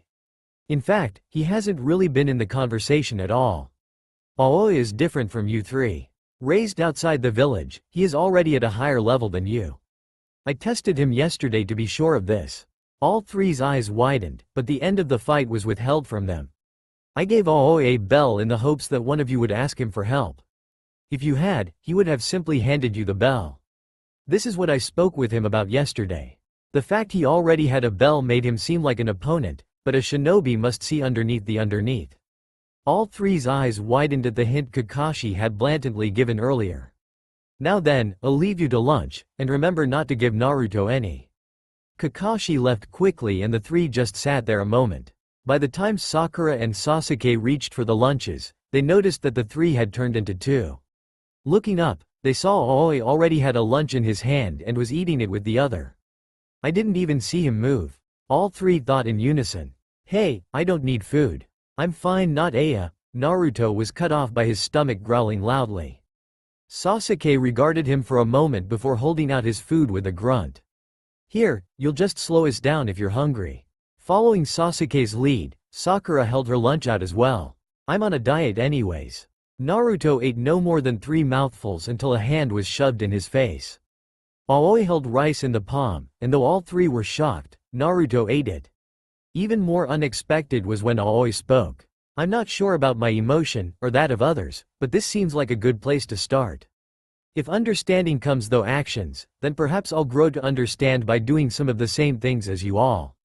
Aoi's mouth twitched up in an imitation of a smile that he had seen others do. And maybe you can understand me soon as well. Kakashi poofed into existence not 5 feet from the small group. You guys. They all jumped in fright, but Aoi jumped into action. He was startled and was soon on Kakashi's back with the man in a chokehold. Kakashi bent down from Aoi's weight, but once Aoi got hold of the situation, he released Kakashi. Kakashi simply smiled. You all pass. After getting over the shock of seeing Aoi with Kakashi in a chokehold, they became confused with Kakashi's words. You guys are the first to pass. Even Aoi got the point of the lesson, it seems. Kakashi's lips seemed to form the slightest smile, but his eye held a sadness. Those who break the shinobi codes are called trash, but those who abandon their comrades, they're worse than trash. All of them were incredibly happy, and were soon walking off. Wait, I knew this would happen. Naruto called out. Untie me. Oi. He flinched to the side as a blur was seen from Aoi's retreating back, and then there was a kunai embedded hilt deep in the trunk near Naruto's arm. The ropes loosened after being cut, and after recovering from his initial shock, Naruto ran after them. The kunai still sat in the bark, the only sign other than the rope that today had happened and that Aoi was there. Your mission is to help teach a class at the academy. Team 7 all looked at the Hokage as if he were nuts, well, Naruto and Sakura did at least. Kakashi had slight disbelief, seeing as Naruto was one of his students, and wasn't known to be the brightest. But we just got out of there. Why do we have to teach a class? Naruto cried out. The Hokage sent a withering look towards the team, because Iruka was injured and is taking a day off to recuperate. Naruto looked down slightly, knowing what the Hokage said was true. What age group are we teaching? Sakura tilted her head slightly. You will be teaching the children 7 and up. It's only for one class, after that another Chunin should have returned from their mission and be able to fill in. The Hokage leaned forward onto his folded hands. Any other questions? Aoi looked at his team, and seeing that no one else would ask, he did so. What type of things will we teach? The Hokage flashed a full-force grin. I was beginning to wonder if any of you would ask. You will be expected to teach them the basics of chakra. Nobody reacted to what he said, so he just sighed a little. Get going, your class is starting.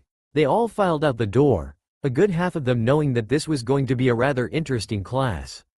Aoi stood behind his teammates with Kakashi, while the three formed a ragged line. Naruto was sweating buckets from nerves as kids continued to file in. Sakura stood there with ramrod posture, trying to look professional. Sasuke was glaring out the window with his arms folded. Kakashi looked over all his students and sweat dropped slightly. Soon the bell chimed, signaling the beginning of class. All the kids looked forward expectantly, but soon noticed that Iruka was nowhere to be found. Where's Iruka-sensei? A boy stood up and asked. The girl next to him stood as well, regarding the 5 figures at the front of the room. And who the heck are you all? She questioned rudely. Sakura stepped forward after seeing that none of her male teammates were doing so. Hello everyone, Tilda. She greeted in a sing-song voice. Iruka-sensei isn't feeling well today, so we're going to teach your class for a while. Whatever. You're probably all stupid. A boy in the back of the class shouted. Yeah, just go get someone else, billboard brow. The girl in the front row yelled out. There were shouts of echoing agreement throughout the room, and the irk marks on Sakura's head grew in number.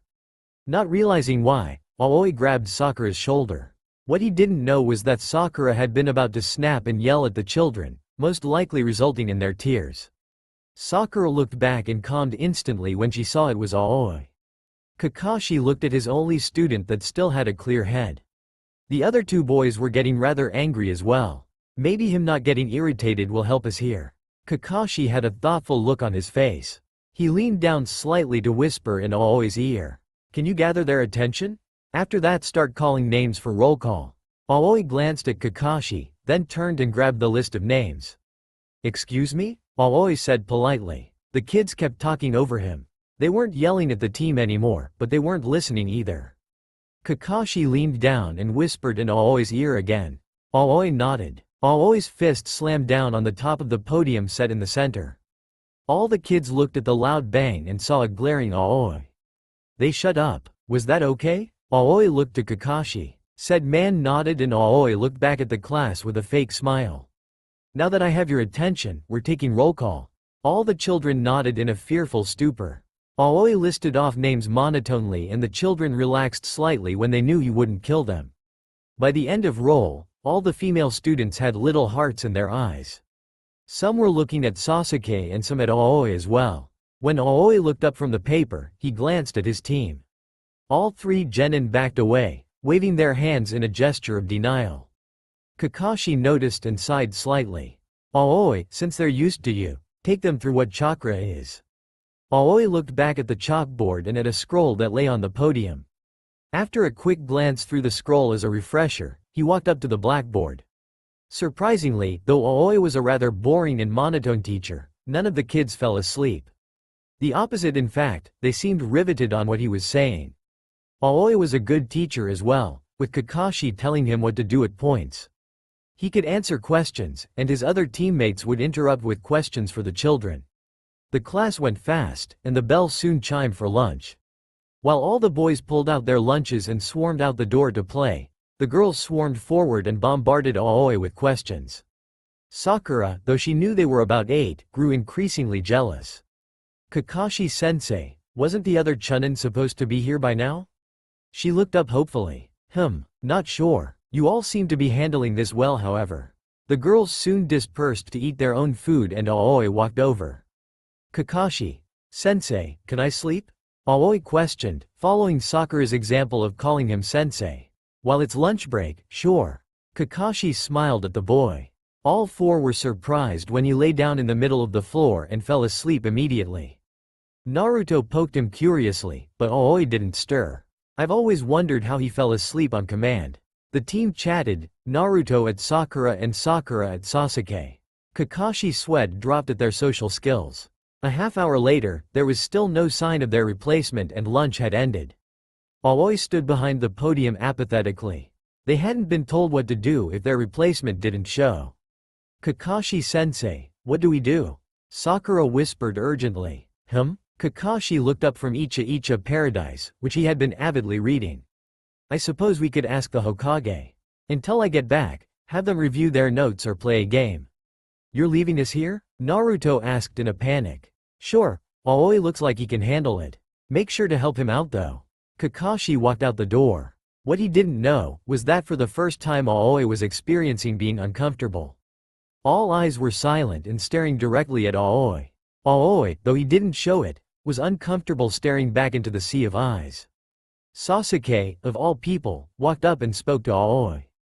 Calm down. Aoi looked at Sasuke from the corner of his eye. Take them through some addition problems. Aoi nodded and Sasuke walked off. They went through simple math like addition, subtraction, and at one point, since it was asked, why it was important. This went on for a good 45 minutes before Kakashi returned.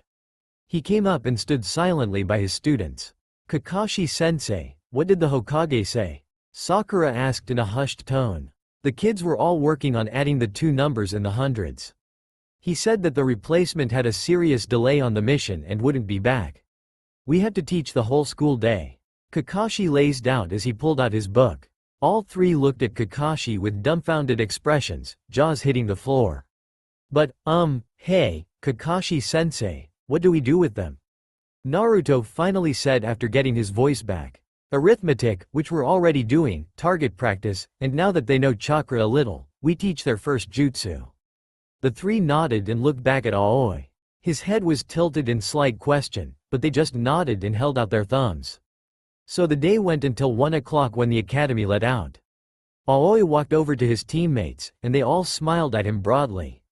"You did great, Aoi. Believe it," Naruto said, patting the boy on the back. "It was so cool how you taught the class all by yourself." Sakura squealed in utter fangirling enjoyment. Sasuke grunted. Aoi looked at the smiling faces of his teammates. Heck, even Sasuke's mouth was slightly upturned, and tried a slight smile in return. They were all grateful that it hadn't been them who had to teach. Then Aoi's gaze fell on Kakashi. "Can I sleep?" Kakashi gave a closed-eye smile. But there was a dark aura about it as he replied in a happy tone, "Nope." All of them walked into the Hokage's office for their next mission. Sasuke, distance is 5 meters. Sakura, 5 meters as well. 5 meters away, believe it. Why are we catching a cat? 3 bodies anime fell at Aoi's blunt question. "We're all in position, converge and capture the target," Kakashi ordered, ignoring Aoi's question. There was a yowl of fright and then Naruto's yells as the cat clawed at his face. "Red ribbon on the left ear, target confirmed," Sasuke said professionally. Sakura looked at him in awe as he said this, as if he were a dream come true. Naruto let out another shout as the cat clawed its way from Naruto's grasp. It started to run off in the direction of Aoi, who hadn't ran out to capture the cat like the other 3. The cat, who had been running full tilt, made a quick cut to avoid him, but Aoi's arm flashed out and caught it by the scruff of the neck. It was still somewhat of a kitten, so it made no objections to being held like that. Aoi gently put the cat in his arms, cradling it. "Right then, good job team. Let's go report to the Hokage." Kakashi started to walk off and his team followed behind him quietly.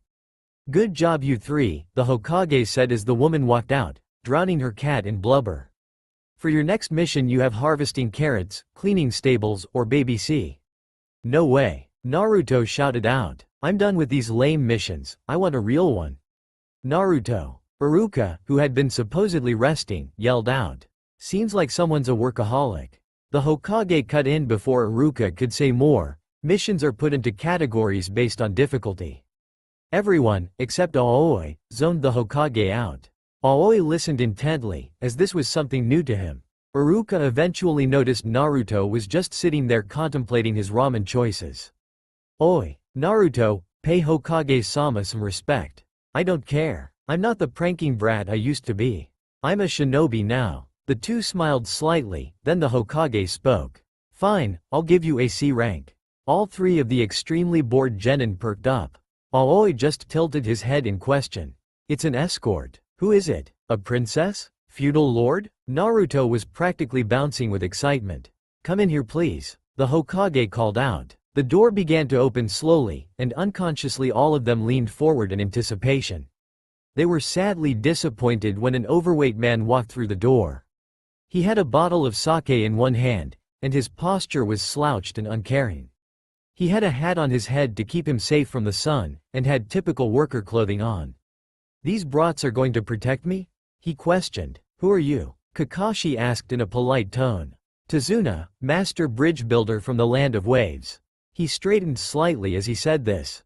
"Are you sure these pipsqueaks can protect me though? Especially the short one with the stupid face." They all lined up, their height going from Aoi to Sasuke to Sakura and finally Naruto. Naruto's face became a mask of rage and he leapt at Tazuna. "I'll kill you." Kakashi stopped him quickly. "You can't kill the man we were assigned to protect." "And the tallest one." Aoi looked at Tazuna. "Can you really see me through all that hair, girl?" Aoi just stared at him blankly before responding in a monotone, "I can see you fine." "My name isn't girl, it's Aoi." "Strange name for a girl," Tazuna remarked after recovering from the uncaring answer. "I'm a boy." "Oh." Tazuna just looked at Aoi uncomfortably while Aoi's gaze was blank. "Right then, meet at the gates in 30 minutes," Kakashi said and all of them disappeared. The Hokage let out a little chuckle when Tazuna continued to stand there dumbfounded. Aoi stood at the entrance to the village stoically. Tazuna occupied the space to his left and Sasuke was under a tree off to the side. Naruto and Sakura held what passed for a conversation. When Kakashi walked up, he was surprisingly on time. Everyone stared at him, three with expressions of shock, though Sasuke's barely passed as such. Ready to go? Kakashi looked over his team. They all had their pouches containing scrolls and such, as well as shuriken holsters. Aoi also had his C on him, given back before he had left the Hokage's office. The weapons were a simple burnished bronze in color. The handles were wrapped with a deep blue. Holsters, which were really just two strips of sewn fabric, had the weapons dangling at Aoi's thighs. They all nodded, Naruto accompanying this with a, "I'm pumped, believe it." Walking out of the village together, they were soon brought to a halt when Naruto stopped. "Naruto, what's with the hold-up?" Sakura asked. Naruto looked at his longtime crush. "Well, it's my first time out of the village." After a brief conversation, they began to walk again. Aoi walked next to Tazuna, while the others were spread out in various places along the path. Aoi paid close attention when Kakashi began to explain the ninjas in various other countries, but it was something he had already learned. Once done with the explanation, Kakashi called Aoi to him. "Aoi, if there is a fight, I don't want you to fight unless I give you permission or you're protecting Tazuna. You cannot kill anyone either." Aoi looked through his curtain of hair at Kakashi. "Can I ask, why? The other three don't know of your prowess in battle yet, and for as long as possible, I would like to keep it that way. I know you have a mission from the Hokage as well, and I'll allow you to do what you need to for that as well. I don't want you to kill anyone, because it will scare two of them and bring a memory up for one. These are orders and I expect them to be followed." Kakashi added the last part rather unnecessarily, but Aoi nodded nonetheless. Glancing at the road ahead, Aoi noticed a puddle a good quarter-mile off giving a faint chakra signature. "What about the shinobi in the puddle? Let's see who they're after first. After that, only act within your bounds." Aoi nodded at Kakashi and increased his pace so he was beside Tazuna again. The group continued to walk as if nothing had happened. None of the other three noticed anything odd with the puddle, or if they did they didn't show it. Once Kakashi had officially passed the puddle with nothing more than a glance, shinobi arose from it, attacking with their chain. Within moments Kakashi was captured, but before the attack was finished, Kakashi had used his kawarimi. No one noticed. Sakura and Naruto screamed out his name in utter shock. Sasuke was already in action. The two rushed Naruto, going for a second kill, but Sasuke had thrown his shuriken and kunai, effectively pinning them to the trunk of a tree. The chain detached from their gauntlets and they split. One ran after Naruto and the other came for Tazuna. Sakura took a stance, and Aoi saw that Sasuke was running over as well. A claw shot towards Naruto, who had frozen in his tracks. Then the faintest scent pierced Aoi's nose. It was a sharp and bitterly sweet scent that could make one sick with a strong enough whiff. It was poison. Moving quickly, Aoi managed to deflect the claw from its intended course before it pierced through Naruto. A moment later Kakashi had returned and taken out both shinobi. "Kakashi-sensei, you're alright?" Sakura shouted out, voicing both the obvious and the thoughts of most of the others. "Sorry for being late. Sasuke, Sakura, and Aoi, you all did wonderful. Sorry that I didn't come back right away. Naruto, I didn't expect you to freeze up like that," Kakashi calmly said. He then busied himself with tying up the bandits. Sasuke looked over at Naruto with a smirk. "What's wrong, scaredy cat? Why you?" Naruto started to move, but Aoi placed his hands on Naruto's shoulders. "Wha?" Aoi just looked at the mark on Naruto's hand. "Poison." Kakashi turned at the word. After looking over the weapons that had been used he turned back to look at his two students. "Aoi is right Naruto, they have poison on their weapons. You shouldn't move around too much, otherwise the poison will spread faster. Then we need to get Naruto to a doctor." Sakura cried out, finally showing worry for someone other than her two obvious crushes. "That's true. Perhaps we should go back to Konoha so he can treat his wound. After all, this has probably jumped up in rank from a C class." Kakashi looked at Naruto slyly from the corner of his eye. Naruto's hand, which held a kunai, was stopped before he had been able to pierce his hand. Following the hand, Naruto saw it was connected to Aoi. Knowing what Naruto had been about to do, Aoi had stopped him before he was able to cause himself harm. What is it now, Aoi? Sit. Why would I sit? Naruto asked defiantly. You're poisoned. Sit so I can help. Aoi still saw defiance in Naruto's eyes, so before the blonde could say more, Aoi swept his legs, causing Naruto to fall on his butt. Ignoring a snigger from Sasuke, Aoi slung his pack off his shoulder and began to rummage through it. He had taken the kunai from Naruto and now everyone around was watching Aoi curiously. Aoi pulled out bandages and water from his bag and took a firm grip on Naruto's arm. He cut the hand slightly, letting it bleed, and poured water over it. He bandaged the hand and looked Naruto in the eye. Remove your jacket. Aoi looked Naruto dead in the eye. Why? Naruto asked rather bluntly, not really understanding anything that Aoi was doing. Because the poison is in your veins. Seeing that Naruto still didn't understand, he continued. Veins have valves so there isn't backflow. The poison is probably here. Aoi tapped Naruto's forearm, and we need to stop it from getting here. Aoi tapped approximately where Naruto's heart would be. Alright? Naruto said, still not understanding. He did take his jacket off however, revealing his arm. Aoi took hold of his arm and quickly cut a wound where Naruto's bicep was. Blood began to pulse from the wound, but not enough to be insanely worrying. Aoi ran more water over the wound, washing away the poisoned blood so there was no chance of it being in Naruto's bloodstream. Soon, Aoi bandaged that wound as well. Everyone had watched interestedly throughout the whole process, and the interest wasn't lost when Aoi stood from where he kneeled next to Naruto. Sakura was the first to ask the question all had plaguing their minds. Where did you learn to do that, Aoi? Aoi opened his mouth, about to answer, but closed it again shortly. They all stared at him, curious as to the answer, but after replaying his long-standing orders to not reveal how he had grown up, he looked down. Aoi put on what most would consider a saddened face before saying, my parents taught me. Kakashi instantly recognized the lie for what it was and knew Aoi probably couldn't keep it up. He jumped in. Well then, now that Naruto's wound is taken care of, I suppose we could continue the mission until we reach the Land of Waves. The others saw Aoi's sad look and agreed hurriedly. They continued walking, eventually falling into conversation and teasing each other again. When everyone reached the boat, there was the slightest of problems. The boat can't fit more than 5 of you. The rower said stubbornly, perhaps for the 37th time. He was looking down at the hyperactive blonde who was arguing that if they tried the boat would fit them all. Aoi was next to Kakashi, looking on at how his 3 teammates were trying to convince the man. The calculating look on Kakashi's face showed that he was thinking about how everyone could get across. Though he didn't particularly care, Aoi looked over the ocean towards where they would be going. The fog blocked his view. Tapping Kakashi, Aoi pointed this out. You can't see through the fog well. Are you saying that you should walk through it? Kakashi glanced down at Aoi. You said not to show my skills. Aoi looked at Kakashi and was able to see the faintest of smirks. Alright, but wait until you can no longer see us to follow behind the boat. Make sure you're behind us, otherwise I'll assume you're an enemy shinobi. Kakashi strolled over to his screaming genin. Quiet down you 3. But Kakashi-sensei, we all have to go. Naruto shouted in a somewhat pleading manner. Kakashi looked over their faces before responding. We'll just have to leave someone behind.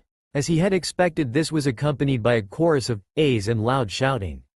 Sasuke was off to the side, but his eyes had opened slightly in surprise. Once the shouting had died down, Kakashi continued. They can catch up later, but we should leave someone behind who had the best chance of surviving on their own. He looked them all over, seeing attempts to hide scared expressions on them all. We'll leave behind Aoi. Kakashi-sensei, aren't you the one with better skills for survival?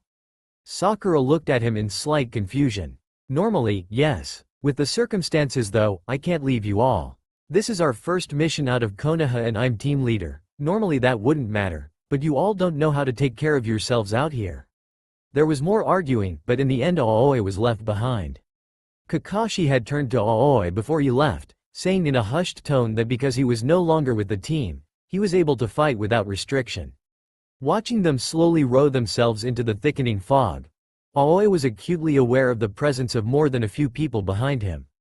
He showed no sign of this until they were out of sight however. Once they were gone, he turned and faced the forest. Seeing this, the bodies in the forest started to come out and circle Aoi.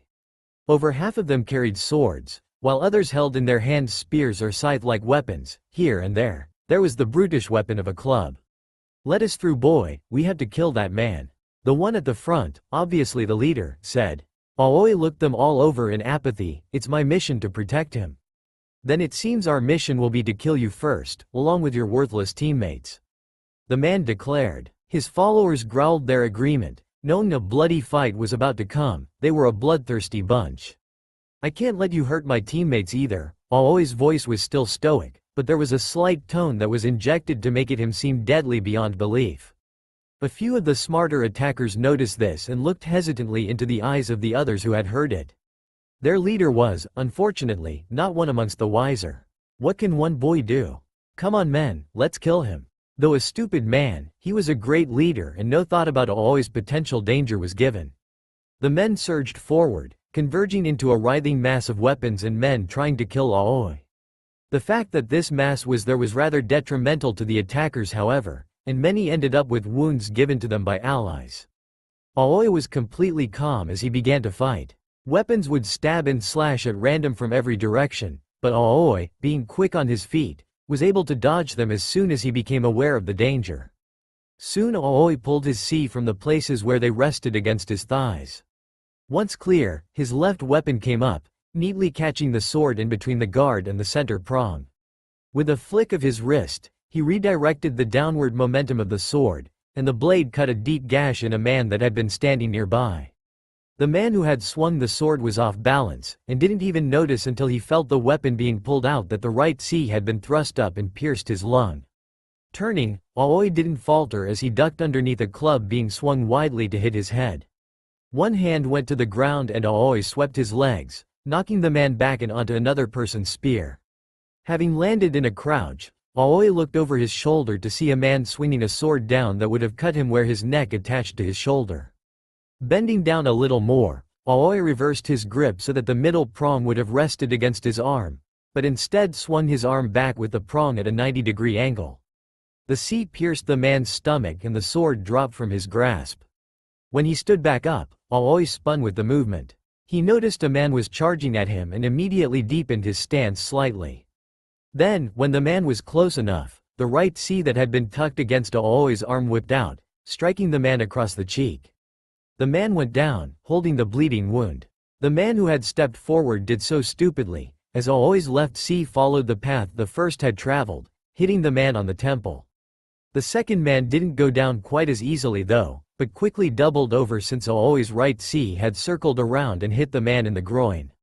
By now the men towards the back of the throng had noticed Aoi's overwhelming strength and began to trickle away. In the center, the men were still blinded by the heat of battle and kept up their relentless attack. Aoi faced his guard toward his back and crossed the 2C as he stepped in slightly.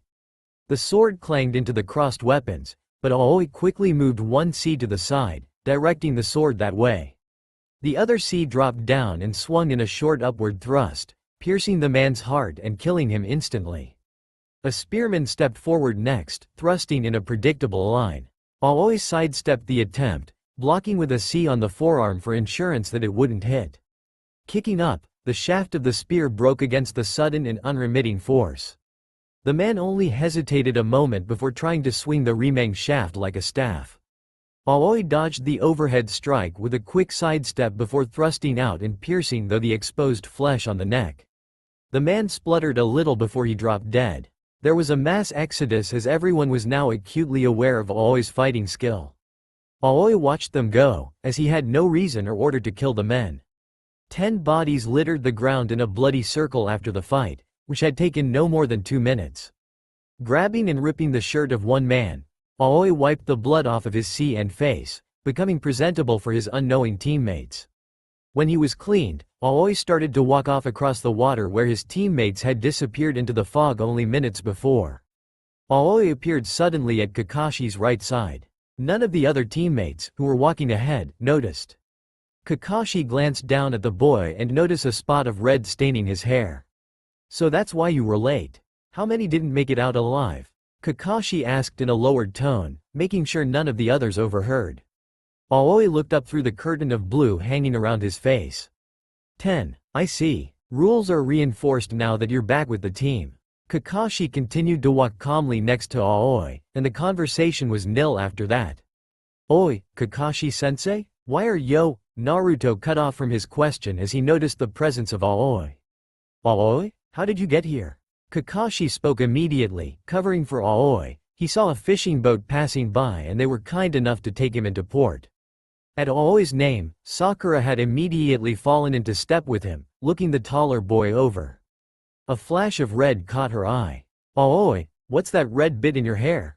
Kakashi didn't have an answer, so when Aoi spoke, it was actually a relief. I fell into a bush. Is it your blood? Sakura asked in fright, jumping to the conclusion that it was from a wound. Berries, was Aoi's one-word answer. Suddenly Naruto threw a kunai into the trees, there. The atmosphere was tense as everyone except Aoi got into a fighting position. Ahaha. Just a mouse. Walking over, Aoi parted the bush to reveal a snow-white rabbit. As he did this, one could notice Sasuke casting curious glances at both Aoi and Kakashi, as if he could tell they were lying through their teeth. Sakura began to scold Naruto about hurting innocent animals. Aoi looked to Kakashi and saw the Jonin give a slight nod of the head. Immediately, Aoi tackled Naruto and Sakura as Kakashi yelled for everyone to duck. A sword flashed over their heads, cutting deep into the trunk of a nearby tree. A man flashed by, landing on the hilt of the weapon. Momichi Zabuza, Kakashi breathed. The man stood from his crouch and regarded the team of shinobi and their protectee. The team did the same. Zabuza wore leg and arm warmers in black and white camo, but because of the color it looked rather like a cowhide. Skipped to end a fight. To keep to orders, Aoi didn't join the fight whatsoever. Kakashi collapsed as the masked shinobi took away Zabuza. Aoi was over in a flash, holding the older man up. Tazuna looked over them all with something of grudging admiration as Aoi stood easily under the added weight. Knowing what had to happen, Aoi took charge. Let's go, his cold voice rang out. The three genin nodded and Tazuna did slightly as well. Aoi walked beside Tazuna as Sasuke and Naruto took the lead while Sakura was the rear guard. They made it to the small house on the coast with no further problems, and they all relaxed slightly, knowing they had made it. Aoi deposited Kakashi in the guest room on a futon, knowing he was just chakra deprived. Aoi stood calmly amongst his teammates as Kakashi explained what they would be doing. It was the day after Kakashi had awoken, and they had already discussed how Zabuza was alive. Today we'll be climbing trees. Kakashi said happily, without hands. All of them, excepting Aoi, looked at Kakashi as if he were a complete idiot. That's impossible, believe it. Not with chakra it isn't. This is training for controlling chakra. Kakashi nodded to Aoi. Aoi will demonstrate. First you gather your chakra to the soles of your feet. Then you simply, a vague gesture was thrown at Aoi as he took a step or two up the tree, climb. All of them stared in shock as Aoi walked calmly up the side of the vertical tree until he was about halfway up, then he just stood there. How are you doing that? Naruto shouted, pointing. You're so cool Aoi. When did you learn that? Sakura squealed in a fangirl moment. When Aoi looked down, his hair was out of his face for once thanks to gravity. His sapphire eyes shone out dully as he raised his voice slightly in answer. Chakra. I learned it when I was younger. Sasuke turned to Kakashi. We can already use chakra though. Why do we have to learn this? Because you aren't using chakra to the best of your ability. In the middle of battle, you'll lose control and focus, so this training will help. It will also help to prevent you from using too much chakra in your techniques. The bottom of the foot is said to be the hardest part to gather chakra to, and climbing trees requires a steady supply. Kakashi looked at Sasuke, and the boy just humphed in acceptance. What's Katra? Naruto finally spoke up. It's chakra Naruto. Sakura accompanied this with a hit to the head. Didn't you pay attention at all in class or when Aoi explained it at the academy? I slept during the hard lessons. After a brief explanation of chakra, the three got to work. Aoi walked back down the tree and stood next to Kakashi, watching them. After a while, Kakashi spoke. You've been training for as long as you can remember, correct? At a nod from Aoi, Kakashi continued. How many jutsu have you mastered in this time? After brief thought, Aoi responded with 187 jutsu. Kakashi's eye widened slightly at the number, but he didn't show any other sign of surprise. What elements do you have? I was born with water and fire, but I was trained with wind as well. Aoi glanced over. Why? Because even though you are a fighter on par with me, I'm still your sensei for now. I'm rather curious as to your level, that's all. There was another silence that stretched for quite a while. Kakashi broke it again with a command. I want you to train as well, but you can't be found out by the other three. When am I expected back each day? At dinner. Start training tomorrow and I'll watch you for an hour or so. Aoi nodded and sat down where he was cross-legged. That morning they were all sitting around the table for breakfast when Sasuke, of all people, spoke. How did you climb the tree so easily, Aoi? I had already learned it. Aoi tilted his head to the side slightly. Where? Was Sasuke's next question. A silence stretched in the room as Aoi stared at Sasuke from shadowed eyes and Sasuke leaned forward into his hands staring back. Without a word, Tsunami stood from the table after a moment to do the dishes. Tazuna slid out of his chair headed toward the hallway that contained the bathroom. Inari had already excused himself some time ago, shutting up in his room reclusively. Kakashi had barely noticed sweat dripping down the side of his face as he looked on at his two students. Sakura and Naruto had caught the atmosphere and were looking between the two, their expressions ranging from curiosity to sensitivity to Aoi's supposed situation. The silence stretched for what seemed like hours, but no answer appeared to be forthcoming. Sasuke spoke again. How did you find us so quickly after we separated? Again the silence stretched. How can such a shinobi, who passed Kakashi's test before us, trip and fall into a bush like a klutz? No answer. Why were you able to carry Kakashi so easily? And why didn't you join the fight at all before that? The silence that stretched after this lasted until there was an audible flush of a toilet and Tazuna reappeared. Well, it's time I started work on the bridge for today. The atmosphere shattered as all eyes turned to Tazuna. Who amongst you is guarding me? Kakashi shrugged off what had happened for the moment. Sakura will guard you today. All of the boys still have training to do today. Let's get going then, girly. Sakura stood and followed him out of the house. I won't forget about this. Your story doesn't add up, Aoi, and somehow Kakashi-sensei is in on it too. Sasuke glanced at the two before standing and walking out the door to train. After a few minutes, Naruto finished scarfing down food and ran out the door to train as well. Without so much as a glance, Kakashi and Aoi stood together, walking off in the opposite direction the other two had headed. After a minute or so of walking, there was the faintest spark of chakra trailing behind them. Aoi glanced at Kakashi, knowing that he too had felt it. Kakashi-sensei. Kakashi glanced down at the young teen, nodding slightly. Moving in sync, the two made their hand signs, a pair of clones appearing, one on the left and the other on the right. A moment later, both were walking where their clones had been, the clones walking on as if nothing had happened.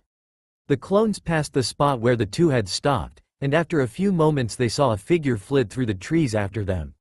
Nodding to each other, the two took to the trees in utter silence. They followed the indistinct shade through the half-light the morning fog caused. Every so often they would see a flash of hair, the pale white of bared skin, or a shining gleam of a headband. Nearing a half-hour later, they heard the clashing of metal ahead of them, the sound of kunai being thrown off by another weapon. Both increased their paces, and if one didn't know the reasons behind their speed, it would appear they were in a race. Aoi pulled ahead, but waited for Kakashi when he reached where the sound had been emitted. Looking over, Aoi saw Kakashi sigh slightly and shake his head. Talking in just above a whisper, Aoi, go ahead and release your clone. As soon as the clones were dispersed, memories flooded into the two. The clones had continued to walk on in silence as their pursuer had kept a steady distance. When they had been attacked, it was because the person had finally grown fed up and decided to confront them. Even though kunai had been thrown, there was no follow-up attack. For the past few moments where Kakashi and Aoi had been catching up to their clones, said clones had been standing back to back until the clone Kakashi had set a hand on the clone Aoi's tensed shoulder. Even though Aoi was incredible at being able to sense chakra, he wasn't very good at remembering chakra signatures or the like. So saying, he was able to know someone was there, but not who it was. Kakashi on the other hand had just been too lazy to identify the person. Now the two jumped over onto the branch where their attacker was. Before the person could notice, Kakashi had pushed them and they fell the 10 feet to the ground. The two followed and stood on either side of the person. Sitting up, the person spat dirt out of their mouth and glared at Kakashi. Kakashi-sensei, that was uncalled for. Aoi, take note. This is what Sasuke looks like when he is angry at someone. Pulling out a notepad from the pouch on his back, Aoi did exactly as Kakashi had told him to. Crouching down by Sasuke, Aoi spoke with a tilt to his head. Sasuke, how does anger feel? Could you put it into words? What are you? A therapist? Sasuke turned his glare on the blue-haired boy near him. Therapist? Is that in any way connected to the rapist? Aoi asked as he flipped through the notebook. There was the slightest of snorts that signaled suppressed laughter from Kakashi as Sasuke looked at Aoi confused. Not really, I guess, Sasuke finally answered. What does a therapist do? Aoi's pencil hovered over the paper expectantly. Sasuke just stared at Aoi rather incredulously as he answered yet again. They ask you questions about how you feel and try to fix your mental state and such. So you called me a therapist because I wanted to know about your anger? Aoi's head was tilted when he looked Sasuke in the eye. By now Kakashi was having serious trouble not laughing at the two. I suppose so. What does your anger feel like? You never answered. Aoi looked back down at his notes. That seemed to shake Sasuke from his trance of actually answering questions and he remained silent. Aoi noticed and tapped his pencil against the pad of papers again before putting the two objects away. Standing back up, Aoi proffered a hand to Sasuke. Sasuke ignored the offer of help and stood on his own. Kakashi had recovered from his imminent laughter and looked over the two. Sasuke, why did you attack Aoi with kunai? Kakashi regarded his student seriously. Said student looked Kakashi in the eye before answering. Because you said he was a good enough ninja to not need testing. I however wanted that proven. Kakashi only nodded slightly. I imagine you got an answer. Sasuke just grunted out a response. Now then, why did you really follow us? Eyes widening only slightly from his shock, Sasuke spoke. I want you to answer my questions. What isn't Aoi telling us, and what aren't you? He cast suspicious eyes at the two males. Aoi remained silent, letting Kakashi respond. We don't have permission to tell you. If you must, talk to Hokage-sama when we return. Was the only response after that. Sasuke glanced untrusting glances at the two before walking off into the trees for his own training. Kakashi watched in a silence heavy with awe as Aoi trained. Standing in the center of a small clearing, Kakashi had barely seen the flicker of his hands before every tree surrounding Aoi had at least one kunai in it. Looking closer, Kakashi also noted that the kunai were hilt deep and all at the average height of an adult male's heart or head. Aoi made two clones, one transforming into a sword. The clone took up the sword and Aoi held his C in a relaxed grip that said he had been training with that weapon for years. The clone Aoi charged and faked a downward cut, but quickly switched, with a flick of his wrist, so that the sword was now aimed to cut into Aoi's right side. Aoi brought up the C, and there was a slight ringing as the two weapons crossed. The sword landed exactly where the two weapons had been crossed, but before either could make it a contest of strength, the clone spun his body to kick Aoi's legs out from under him. Widening his stance, Aoi prepared for the move. When the clone's leg struck, it was completely ineffectual. The kick stopped at Aoi's right leg, which stood unmoved from the impact. Now that the clone was off balance, Aoi held the right C where the sword was, still, and the left dropped down. Only for an instant however, because just as quickly as it had dropped, the weapon was against Aoi's forearm. Raising his arm, Aoi thrust down with the C, trying to strike the clone where its heart would be. The clone removed a hand from the hilt of his sword. It caught Aoi's arm, using the momentum to drag Aoi down as well as flip up and over, landing behind Aoi. As soon as the clone landed, it pushed off towards Aoi, who was regaining his balance. The clone thrust the sword in a straight line, but as if with some sixth sense, Aoi turned. Both C were against his forearms now, and as he turned the left blocked low and the right high. The sword hit the left C as Aoi turned and the thrust was thrown off. Before the clone could react, Aoi had whipped the right C into a regular grip, using that same momentum to strike the clone on an exposed vein in the neck. On an actual human, the vein would have internally ruptured and the person would be dead within minutes, but the clone simply vanished.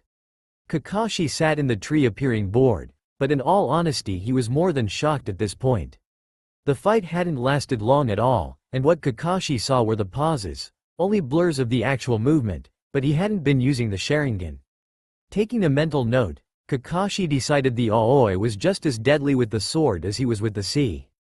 He had an itching feeling that the same went for most weapons that would be handed to the boy. Aoi sat in the center of the clearing, not even breathing hard as he looked up at Kakashi, head tilted slightly. Kakashi got the point. With that movement, Aoi had practically shouted, "What should I do next?" Kakashi regarded Aoi before deciding how to answer. "You know fire and water-based jutsu, right?" Aoi nodded simply in answer to the question. "Show me the first fire jutsu you learned." Aoi's hand signs were barely even visible, and soon his hands came up to his mouth and a ball of flame burst forth, shooting out at high speeds. It slammed against a tree and instantly 5 were alight along with it.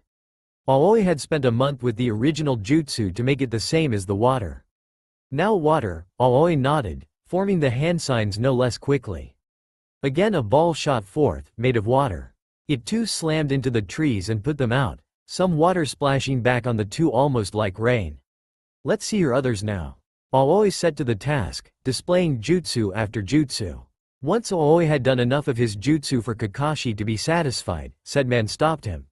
"You said you had been practicing wind style?" Aoi nodded in agreement. "How many jutsu do you know for that?" 3 jutsu, Aoi said immediately, not needing any thought on the answer. "Show me." Stepping back a pace, Aoi made his hand signs. To the naked eye, it appeared like nothing had happened, but suddenly trees were carved up as the jutsu fully took effect. Having used the jutsu K's no Yaiba, the bark of trees was now marred from the near perfection it had been. Aoi went right into the next technique, making hand signs and performing futon Kazikiri no jutsu. An amazing force was shot forward, felling at least a dozen trees. Kakashi appraised the power that the jutsu had, though it would need work to reach the full potential he knew Aoi was capable of. Looking back at Aoi, he saw him already in the middle of his hand signs for the final technique. Instantly recognizing the hand signs that were left, Kakashi quickly jumped away as the technique was released. Having gotten out of range just in time, Kakashi watched as Aoi's futon Shinkua took effect. The trees a radius of 10 meters around Aoi were weakened and chipped away by the blast, some even toppling to their final resting places where they would decompose. Kakashi came back and stood rather awkwardly in front of his student, a little ticked at the lack of warning and near-death experience. He reeled in his emotion, keeping his lazy mask in place. "Good job, Aoi. I don't think you'll need any more training for a while yet. I don't know any wind techniques myself, but when we get back into Konoha, I'll see what we can do about that." Aoi nodded at the information, having nothing to say himself. "Since it's like this, I guess from now on you'll guard Tazuna as well. Why not have Sakura train more?" Aoi tilted his head slightly. "That's a good suggestion, but she already has very good chakra control. Her main problem is stamina, and that can't be rushed into a week. When we get back, I'll have her training for that." Kakashi pulled out his ever-present book. "Let's go check on your teammates." No conversation spanned the gap between them, but every once in a while, Kakashi would steal a glance at Aoi. His emotion was still well hidden, but if you knew Kakashi well, you could tell that he was wondering at the boy and his past. Sasuke wasn't the only one curious about the silent boy, and he might not be alone in asking the Hokage. After an afternoon of watching Tazuna build a bridge with Aoi, Sakura began to get bored by the lack of conversation. At first, she had been ecstatic over the fact that she had him all to herself, but as no conversation progressed farther than a few words, she soon lost interest. Sakura sighed. Right now Aoi was over by Tazuna with a beam of wood on each shoulder. Tazuna motioned behind him, and after a nod Aoi set his load down near another worker. Once Tazuna was done having Aoi carry all the beams for him, Aoi returned to stand by Sakura. Sakura noticeably straightened as Aoi approached, though she stayed sitting on the bridge's railing. When they had stood there for a while, Sakura finally got up the nerve to speak. "So Aoi, why did you want to be a ninja?" Aoi looked up at the bubblegum-haired girl, faking a smile as he answered her. I don't know. It wasn't a decision, it's the only thing I know. Sakura stared down at him, not understanding. You didn't make the decision? Did your parents force you into it or something? You could say that. Aoi looked back across the bridge, seeing Tazuna and the workers still hammering things together. That's rather hard. I would hate not being able to choose my future. Sakura huffed a little, looking at the sky. I never thought of the future. Aoi stared at Sakura as her attention snapped to Aoi and her face held a confused look. Not at all? I mean, you must have thought what type of ninja you want to be, or if being a ninja was what you wanted to do. Even if your parents forced you, you didn't ever wonder about going against their wishes and becoming a baker or something weird like that. I just trained. Sakura just looked at Aoi and they had a miniature staring contest. Aoi's face held no remorse, sadness, or regret, no matter how hard Sakura searched it. After a while, they both turned away, and the silence stretched between them again. Sakura was deep in thought, while Aoi was wondering slightly why he had never met his parents. The silence spanned, and eventually Sakura looked down at Aoi, a thoughtful look on her face. If you weren't a ninja, what would you want to be doing? Aoi regarded her apathetically. I don't have any other skills. Are you sure? What about cooking or cleaning? Sakura looked down at him, an open and defenseless air about her. Aoi considered. Naruto taught me how to clean, so I suppose my room is clean. I cook as well, I suppose. What foods can you cook? Sakura leaned down. Because Aoi had said he was able to cook, Sakura instantly found him more attractive. No matter what, every woman would agree that a man in the kitchen was an attractive thing. Rice balls, ramen, chicken, and beef. Why don't you make more things? Naruto will usually only have ramen in the apartment. Sakura's sweat dropped lightly. Naruto's addiction to ramen was ridiculous to her, and everyone else for that matter. Maybe you should do the shopping. I'll take you out and teach you how when we get back to Konoha. Aoi simply nodded, and Sakura squealed inwardly. In her mind she had just landed a date with Aoi. The week had passed quickly, Sasuke and Naruto training, and Aoi accompanying Tazuna and Sakura to the bridge each day. Each day was uneventful, but when the week was almost up, tension was high. Everyone knew that Zabuza was likely to return the next day, but they tried for easy conversation regardless. It lasted for a while, until everyone grew silent within their own thoughts. Finally Inari stood, his chair scraping against the floor loudly and waking Naruto. Every eye was on him as he began to shout. Why do you guys bother to try so hard? No matter how hard you train, you're still no match for Gatu's men. No matter what glorious claims you make or how hard you work, when facing the strong, the weak will only end up getting killed. The silence deepened after that, and Naruto shifted slightly so his face was in shadow. Whatever kid, I'm not like you. By now, Inari had tears streaming down his face as he kept shouting at the usually hyper blonde. I'd hate to be like you. You don't know anything about this country, yet you're being so nosy. What the hell do you know about me? I'm different from you. You're always clowning around and acting so cheerful, you don't know how hard life can be. Nobody said anything for a second, but with an almost audible snap Naruto's demeanor changed. In a cold voice none of them had heard before, Naruto spoke, so it's okay for you to pose as the star of a tragedy and cry all day? Inari was a bit taken aback, as was everyone in the room. Just keep crying forever, you idiot. You little sissy. It was dead silence in the room after that, and the tension was thick. Aoi looked onto the exchange in quiet curiosity. He knew somehow that right now wasn't the right time to ask, and so determined to ask Kakashi later. The silence was broken when Sakura stood. Naruto, you've said enough. With barely a word Naruto stalked out of the room to where they had been sleeping. Inari left the scene as well, going out to sit by the ocean. Aoi kept eating the food in front of him, and all eyes turned to him. How can you keep eating after that? Sakura asked, forgetting that she liked him. Aoi paused in bringing up rice to his mouth, looking up dully. I'm hungry. Kakashi's sweat dropped while all the others gave him slightly incredulous looks. Aoi pulled the rice back up to his mouth without a thought. The others soon gave in and ate with him, though now Aoi was getting more curious stares from his teammates, especially Sasuke. Please take care of Naruto, he's pushed his body to the limit, so I don't think he'll be able to move today. Kakashi said while everyone was walking off. Aoi fell into step with Kakashi, while Sakura was trying to make a move on Sasuke and Tazuna led the way. Kakashi held his book to his face as he cast a glance down at Aoi. "What is it, Kakashi-sensei?" Aoi felt the gaze and looked up at the older man. Kakashi was silent a moment. "Do you hear the silence, even in the forest?" Aoi nodded, noting the fact, "I have a feeling the fight is today." Aoi kept staring at Kakashi, waiting for him to go on. "I don't want them to see you. I want you to provide backup only at the most crucial times. You have to stop a death, which might happen in this fight, or stop any other complications. Don't make yourself known." They arrived at the scene, only to be greeted with 5 men on the ground. Kakashi, Sakura, and Sasuke quickly took position around Tazuna. Sasuke noticed first and turned to Kakashi. "Kakashi-sensei, where is?" "Don't worry about that, Sasuke, he'll be around."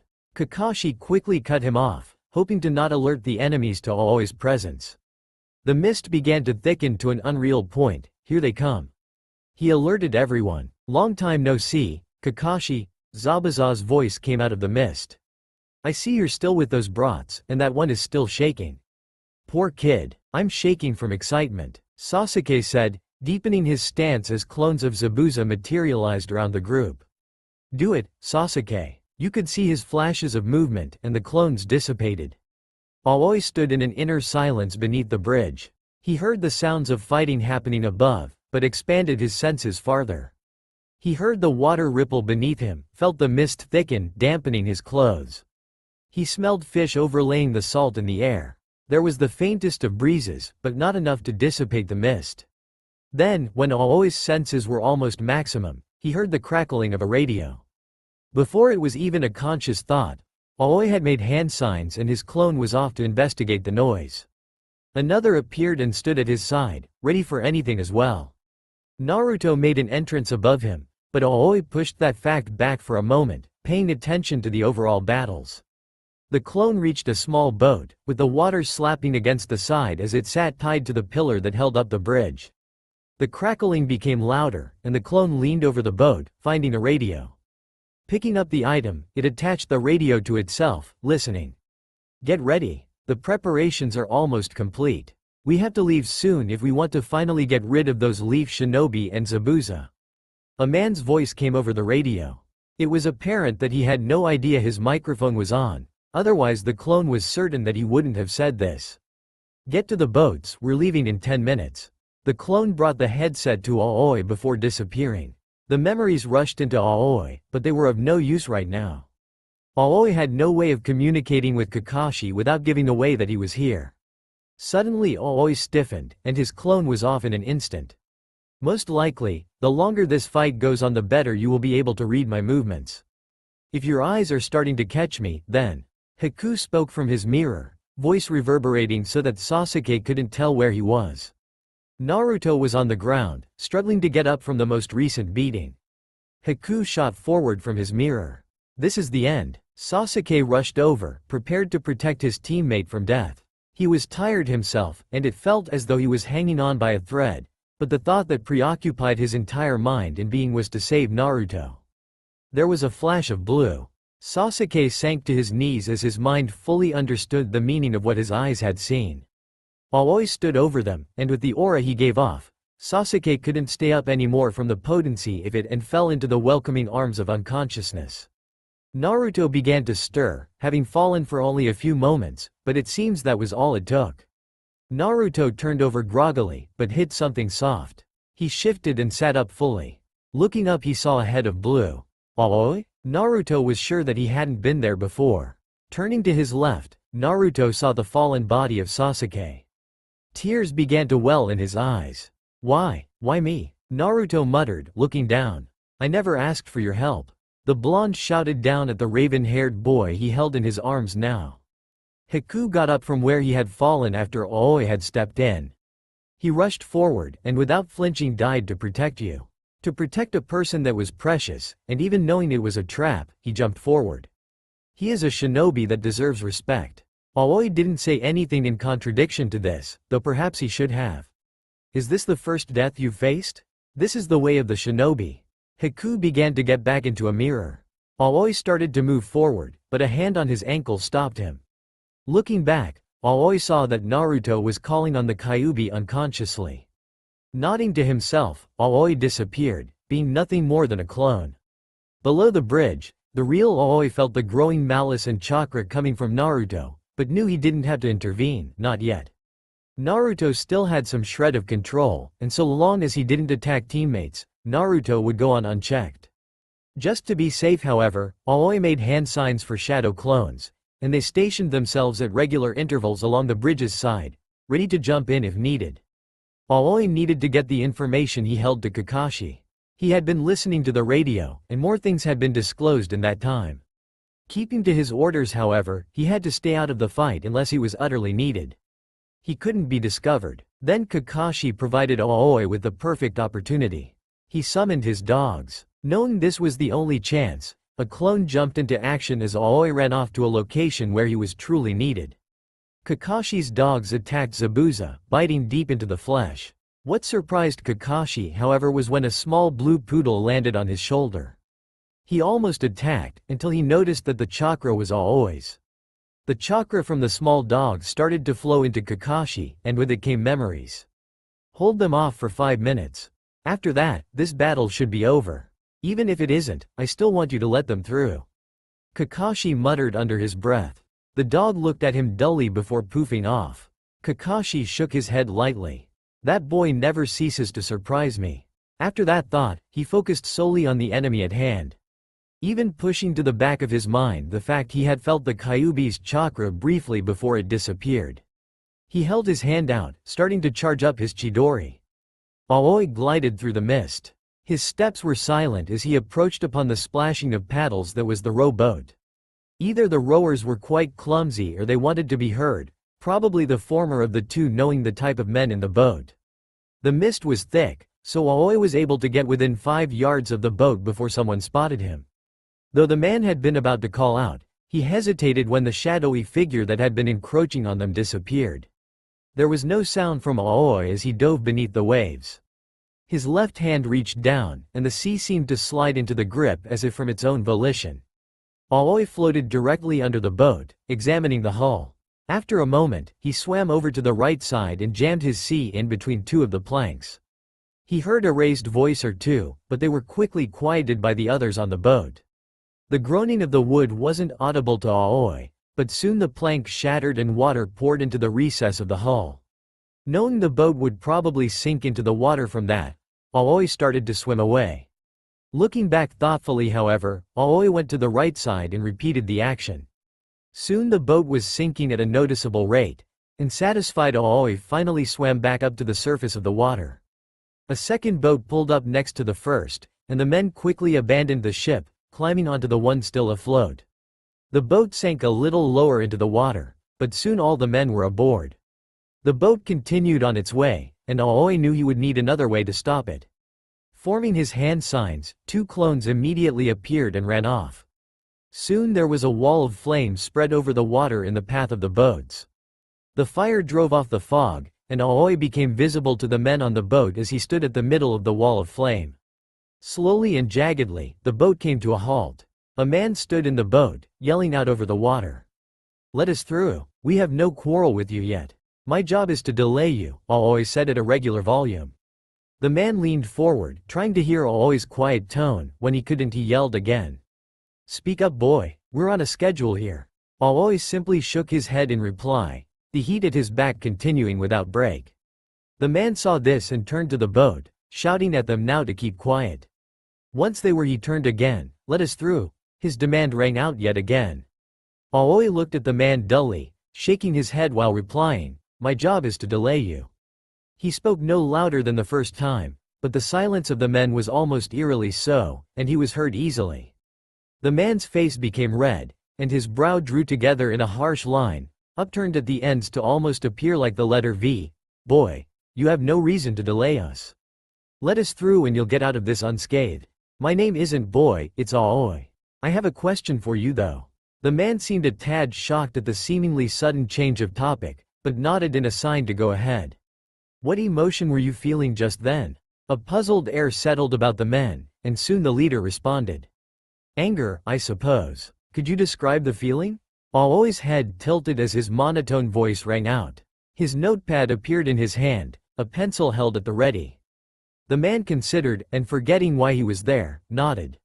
I would compare it to a bonfire. It was quick to take light, but once it had, it faded slowly. An overruling compulsion to shout and voice my own thoughts, without listening to others' opinions. Something like that? He turned and faced the men behind him, and got several nods in agreement.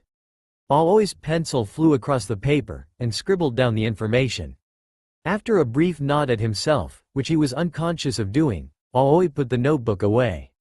I believe 5 minutes have almost passed. After a brief pause, in which the men on the boat continued to regard him oddly, Aoi walked forward. All the men tensed as Aoi suddenly appeared on the boat. He extended a hand out to the men like he had seen others do. Thank you for your thoughts on this thing called anger. The man stared at him a little, but eventually took the extended hand.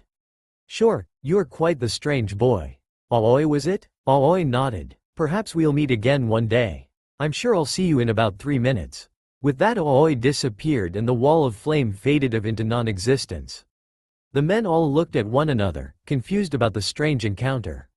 Soon Gatu came up from the cabin he had been staying in, however, and yelled at the men to get a move on. Aoi appeared suddenly next to Kakashi, who was laying down the lifeless body of Haku. There was some interest peppered in Aoi's otherwise lifeless eyes, but other than that there was no expression. Kakashi looked down at Haku with something that Aoi couldn't identify. It was in fact remorse overlapped with a guilt that had nothing to do with this boy's death. His mind couldn't help but wander to the past, but he was quickly snapped out of it when he heard a shuffle off to the side. Naruto, stay out of this. Kakashi looked up at Zabuza in a glare. This is my fight. Sakura saw Naruto, and called out to him. Naruto, you're alright? Where's Sasuke-kun? When Naruto looked away and failed to answer the question, however, Sakura began to shake. After Tazuna took her hand, the two ran off, leaving Naruto looking down in shame. Kakashi spared a glance towards Aoi. Don't interfere either. Are the boats on their way? Aoi nodded, and once Zabuza started to charge at them, the conversation was abruptly cut off. There was a loud wail from Sakura off in the mist, but an underlying sound that Aoi's sensitive ears could pick up was a light tapping sound. Aoi focused slightly more, and soon found that the boat had arrived, and at the edge of the bridge the men from it had assembled. Turning to the sound, Aoi made out the figures from which the sounds emitted. Aoi looked to Kakashi, saying his name at the same time. Turning to his student, Kakashi nodded and jumped back towards him. Zabuza's arms now hung uselessly at his sides. Gatu stepped out from the protective shield that were his mercenaries. Walking up, he stopped at the lifeless body of Haku, beginning to kick it. This brat was so useless. Gatu kicked Haku again. Hey, no wonder he's dead. Bastard. Naruto's anger flared, and he charged forward. Aoi was immediately in front of him, barring the way. Naruto tried to sidestep, but Aoi easily caught him. Naruto, look at their numbers and don't just jump in. Kakashi looked back at his two students calmly. Aoi released Naruto when he saw the boy relax slightly. Weren't you friends? Naruto cried out, looking at Zabuza. Don't you feel anything at all? Weren't you two always together? Shut up, kid, Haku is already dead. Zabuza stood facing the group, his back to Naruto. As I was used by Gatu, I used Haku. I've already said it. In the world of the shinobi, there are only those who use and those who are used. We shinobi are simply tools. What I wanted was his blood, not him. I have no regrets. Naruto snapped. He really loved you. He loved you enough to die for you. Do you really feel nothing? Do you really truly not feel anything? He threw away his life for you. Aoi put a hand on Naruto's shoulder. Naruto-san, he's lying to save face. I heard about it from Shikamaru. Kid, your friend is right. You don't need to say anymore. Zabuza looked at Naruto from the corner of his eye, while tears streamed down his cheeks. Naruto was crying as well by this point, and Kakashi remained in silent contemplation. He was too kind. I'm glad I got to face you guys in the end. A shinobi is still human. Maybe we can't become emotionless tools. Zabuza ripped his wrappings away from his mouth, biting and tearing savagely with his teeth. Let me borrow your kunai. Kakashi sent a glance at Aoi, who only nodded in response, not giving away anything. When Zabuza charged forward into the crowd, There was a good number of the bandits that turned against their own. These bandits cleared a pathway straight to Gatu, who now hid behind his men as Zabuza approached with a kunai held in his bared teeth. A spear here and there almost made it through to Zabuza, but the bandits that seemed to be on his side were fast, not allowing any to actually hit. Unfortunately, the comrades seemed to be disappearing when Zabuza got closer. With all the force he could muster, Zabuza drove upward, piercing Gatu's heart. If you want to go to the same place as your friend, then go. There was a grunt of pain as Zabuza was stabbed in the back by spears and swords. The resistance that had been there suddenly melted away, as if it had never been there. It seemed that their only goal had been to get Zabuza to Gatu, and once that had been fulfilled, they melted away. Unfortunately, I don't plan on going to the same place as Haku.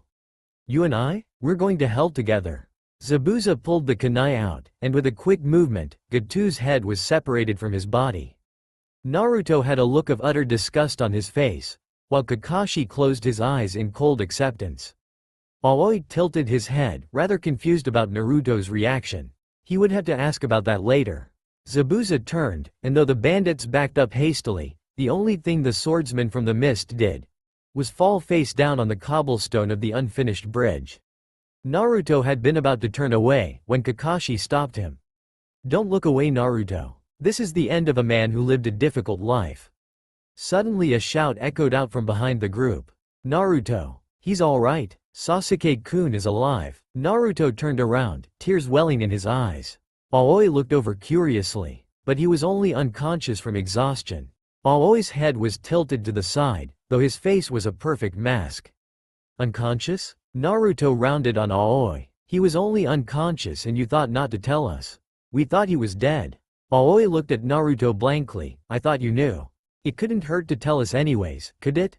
Naruto started to shake Aoi back and forth. Aoi just went with the motion, not even sparing a thought towards the moment. There wasn't ever a proper time. Quit making excuses, Naruto ordered. Suddenly there was the banging of a weapon on the pathway toward the edge of the bridge. Hey, you guys are too at ease. Every eye turned to the bandits at that moment. You killed our meal ticket. Now we're gonna pillage this town, and take anything of value. The bandits started to surge forward, and before anyone could make a move, an arrow pierced the ground, bringing them to a halt. Inari stood, crossbow at the ready. If you come any further onto our island, the citizens of this country will stop you with everything we've got. There was a roar of agreement from the townsfolk behind Inari, who brandished pitchforks and other farm implements. Naruto made a hand sign, and cage buncheons appeared behind him. Copying the action, Kakashi added to the fire that was ready to be lit. Uncertainty now swept throughout the ranks of the bandits. There was a chance that they might have still attacked, but that was quickly dissipated. Aoi stepped forward to the front of the cage buncheon army. The way he calmly slid his sea into his hands was unnerving. As was the killer aura. The uneasiness peaked then, and all it took was one man running before there was a stampede towards the boat below. Aoi turned to walk back to Sasuke and Sakura as it began to snow. The thick white powder began to coat the earth, and the fog dissipated into non-existence, giving the earth a surreal air about it. There was a silence that seemed to be almost more deafening than the roar of thousands of voices. The work on the bridge progressed smoothly, and soon the team was ready to go back to Konoha. They had already bid farewell to Tazuna and his family, as well as half the village, at the bridge. After Naruto asked Sakura on a date, it was oddly silent. Every male eye except Aoi's turned to the pink-haired girl, who walked calmly beside Sasuke. She was smiling. Naruto looked over Sakura, not quite understanding the concept of her smile. Kakashi voiced the thought that seemed to be on everyone's minds. Sakura, why haven't you asked Aoi or Sasuke on a date yet? The only girl smiled, blushing as her hands came up to cradle her now tomato-red face. Because Aoi and I already have a date tilde less than 3 inches. Everyone rounded on Aoi in shock, except Sakura. What? They all chorused. Sasuke even joined in, wondering at Aoi's sanity. She told me she would teach me how to grocery shop. Kakashi and Sasuke looked puzzled. You don't know how? Aoi shook his head. Naruto always does that. He gets ramen a lot too. There was just the slightest hint of disgust that could be seen in the twitch of Aoi's mouth. Kakashi let out a chuckle, and Sasuke turned back around, still not entirely certain of Aoi's mental state. Aoi pulled out a notebook, scribbling in it. "Hey Aoi, what's that?" Naruto jumped up, trying to see over the taller boy's shoulder. Aoi looked back at his shorter blonde companion. "A notebook. What are you writing in it?" Naruto walked somewhat calmly beside Aoi now, and everyone else leaned in expectantly as well. Emotion. Aoi seemed to think a moment. "When you were arguing with Inari the night before the fight with Zabuza, what emotion did you feel?" Sasuke snickered slightly, muttering the word therapist under his breath. Kakashi heard and a small smile danced over his lips. Naruto seemed rather surprised at the question, but answered. "Anger. Would you describe anger as a bonfire? It was quick to take light, but once it faded slowly. An overruling compulsion to shout and voice my own thoughts, without listening to others' opinions?" Aoi looked up at Naruto expectantly. Thinking hard now, Naruto shook his head lightly. "Not really. I would explain it more like a leaf catching fire in a forest. The leaf burned, almost dissipating, then something was said that made a twig catch fire. The fire spread throughout the forest floor, but from above remained hidden by the canopy of leaves." "A cold anger?" The other three stared at Naruto shocked as Aoi was furiously scribbling this down. "So there are different types of anger?" Naruto nodded. "Wow Naruto." Sakura looked at the blonde with a dumbfounded expression. That was deep. Naruto scratched the back of his neck, embarrassed from the praise. "Sasuke-san, would you tell me about your anger from when Kakashi-sensei pushed you from the tree?" A glance at Kakashi told Sasuke that he should answer. Sasuke had a feeling that if he didn't, he wouldn't like what Kakashi had planned. Like an oven, roaring with flames that could burn you at any moment, but kept inside by the sheer force of metal. There was the scratch of pencil again, and for a while the pencil just tapped on the pad of papers, as if in thought. It was a habit that Aoi had picked up from Ino whenever she took a test or was doing a difficult math problem. So when Sakura yells at Naruto, it could be seen as the bonfire. Aoi looked up for confirmation. There was some deliberation, but eventually it was answered with nods. "So this is anger, I think." Watching with a rather bored expression, Aoi walked behind his teammates as Sakura helped Naruto walk after their missions.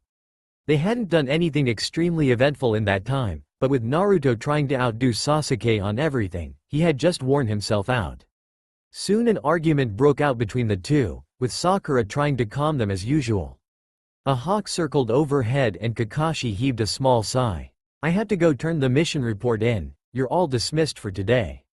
Aoi looked at Kakashi, and getting the message Kakashi shook his head. "Come in an hour, until then just do whatever." Aoi nodded. When Sasuke departed and Naruto was distracted, Kakashi left. Naruto was about to walk off when a box came up behind him with a crackled design on it. Turning forward he quickly looked back again to catch the box mid-movement. "Nice try, but rocks aren't square." 3 kids lifted the box up. "Just what I'd expect from boss," the apparent leader shouted. Aoi vaguely recognized the boy, until a memory floated across his conscious mind. Konohamaru stood proudly in front of Naruto, wearing goggles like the blonde had not so long ago. "What's with the goggles? Are you copying me?" Naruto looked them over, a finger digging the wax from his ear. "Boss, you've gotten so cold. Aren't you going to play ninja with us today?" Konohamaru and the other 2 kids gave him puppy dog eyes. "Why would a ninja play ninja?" Sakura came up with a slightly depressed air about her. There was a silence as everyone regarded the pink-haired girl. "Hey boss, is she your?" He held up his pinky and Naruto got a sheepish grin on his face. While rubbing the back of his head, Naruto replied with, "How observant kids are." He was abruptly cut off as Sakura punched him, saying wrong at the same time. The kids all watched Naruto as he rolled and slammed into the fence. He would have bowled Aoi over if said boy hadn't moved out of the way. Konohamaru saw Aoi and shock came over his face. "It's you." Konohamaru pointed at the blue-haired boy, who simply stood there. "My name is Aoi," he said after a moment of silence. Another silence stretched, while no one said anything. Naruto groaned slightly and all the kids rushed to him. "Boss, don't die." Konohamaru rounded on Sakura, "You bitch." Both Naruto and Konohamaru got the fear of Sakura beat into them however when she came and slammed a fist down on their heads. "That ugly huge forehead," Konohamaru muttered. Sakura's hearing suddenly became acute, picking up the words as Naruto became even more fearful. Soon all the kids were running away from a pissed Sakura, Naruto leading the way. Aoi trailed behind them, only slightly curious as to what would happen. Konohamaru soon pulled ahead of Naruto, eyes closed in fear. He was brought up short when he ran into something, however, falling onto his butt. Two shinobi towered over him, the one in the black speaking out. "That hurts you, brat." The boy picked up Konohamaru, hefting him by the scarf. There was a small cry of pain as the scarf tightened around Konohamaru's throat slightly, cutting off the air. The girl stepped in, a fan barely peeking up over her shoulder. "Kankuro, stop. We'll get yelled at later. Ah, come on, let's play a little before he comes." He tightened the grip on Konohamaru, and said boy let out another weak grunt. Kankuro, as he was identified, seemed like he couldn't care less about the fact. Naruto charged forward then, yelling the battle cry, "Bastard." He was brought up short when he tripped backwards. To Aoi's ever-discerning eye though, chakra threads could be seen attached to Naruto's ankle. Before Naruto even had the chance to close his eyes, however, Aoi was beside Naruto, holding him off the ground by the collar. Kankuro, who had been about to say that leaf genin were weak, cut off the thought at Aoi's movement. He noticed the chakra threads had been cut, and suspected it had been the blue-haired boy. "You're annoying," Kankuro commented. He held up a fist. "I hate midgets. The younger ones are so rude, makes me want to kill them." His attention went to Konohamaru, who was still held in his hand. He brought his hand up in preparation to hit Konohamaru. "Hey!" Naruto started to charge forward, but Aoi, who still firmly held his collar, stopped him, causing Naruto to cough a little as he was slightly choked. A rock whirled through the air, striking Kankuro's hand. Releasing Konohamaru, the older boy began to rub his wrist. All eyes turned to the tree which Sasuke sat in.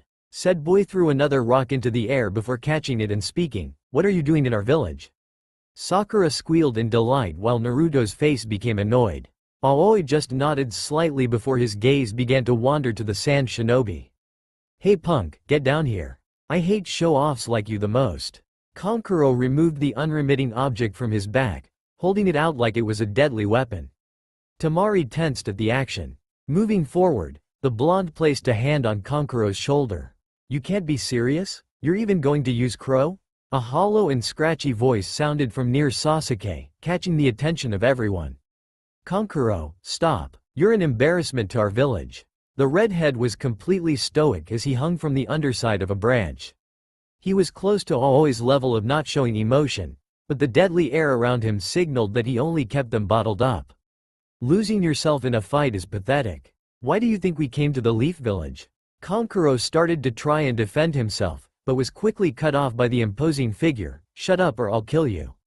There was shock among the kids in Leaf Genin, but the two sand shinobi looked absolutely petrified with fear.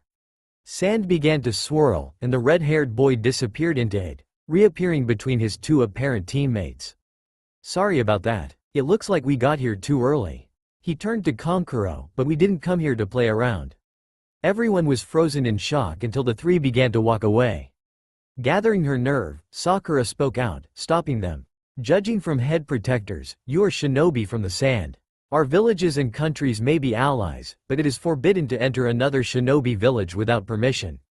State your purpose." Aoi had disappeared from everyone's sight, and from habit his chakra was completely suppressed so nobody could sense him. As the explanation of the Chunin exams took place, Aoi was wandering ever closer to the sand shinobi, walking along the fence. Sasuke appeared in front of the sand genin. "You with the gourd, what's your name?" All three's attention went to the solemn boy before there was a response. "Gaara of the desert, what's your name?" Before Sasuke could answer, Aoi was suddenly in front of Gaara. The sand from Gaara's gourd began to rise in defense, but that drew Aoi's attention to it. He regarded it dully before turning to the boy whose back it was spilling from. "How do you do that?" Aoi circled Gaara as the latter boy just stood there. His eyes followed the blue-haired boy, and the sand didn't stop swirling around Gaara. Tamari and Kankuro had scared expressions as they looked at the apparently fearless boy. The two emotionless boys stood facing each other calmly. Neither spoke, but the dullness in one gaze seemed to slightly unnerve the other, though it wasn't seen on the face. Eventually the tense silence was broken. You never answered my question. Aoi looked down at the ground, and bending down tried to poke the swirling dust devil that was under the redhead's control. It's a jutsu of sorts. Gaara finally gave away, seeing no harm in the information. It was a wonder he hadn't tried to kill Aoi yet. I can see the chakra, but I've never heard of this jutsu. Aoi stared blankly as the sand parted around his finger, not allowing the particles to touch his skin. Gaara stared at the boy a while longer until the sand tried to grab Aoi, who was beginning to become a nuisance. Nobody saw Aoi move, but he appeared behind Gaara before the sand, that had been bearing down on him at an incredible rate, even hit the ground. Gaara's eyes widened slightly, but Temari and Konkuro's shock was written all over their faces. Aoi reached out, trying to touch the sand again, but again it retreated from his touch. Aoi regarded Gaara. Can you use it for defense as well? The monotone voice was slightly different from usual, but nobody noticed. Gaara simply nodded, and did so again when Aoi's head tilted, asking for an invitation. Moving more slowly, Aoi went for a simple kick to the head. It was caught by the sand. Aoi pulled out his ever-present notebook, writing in it furiously.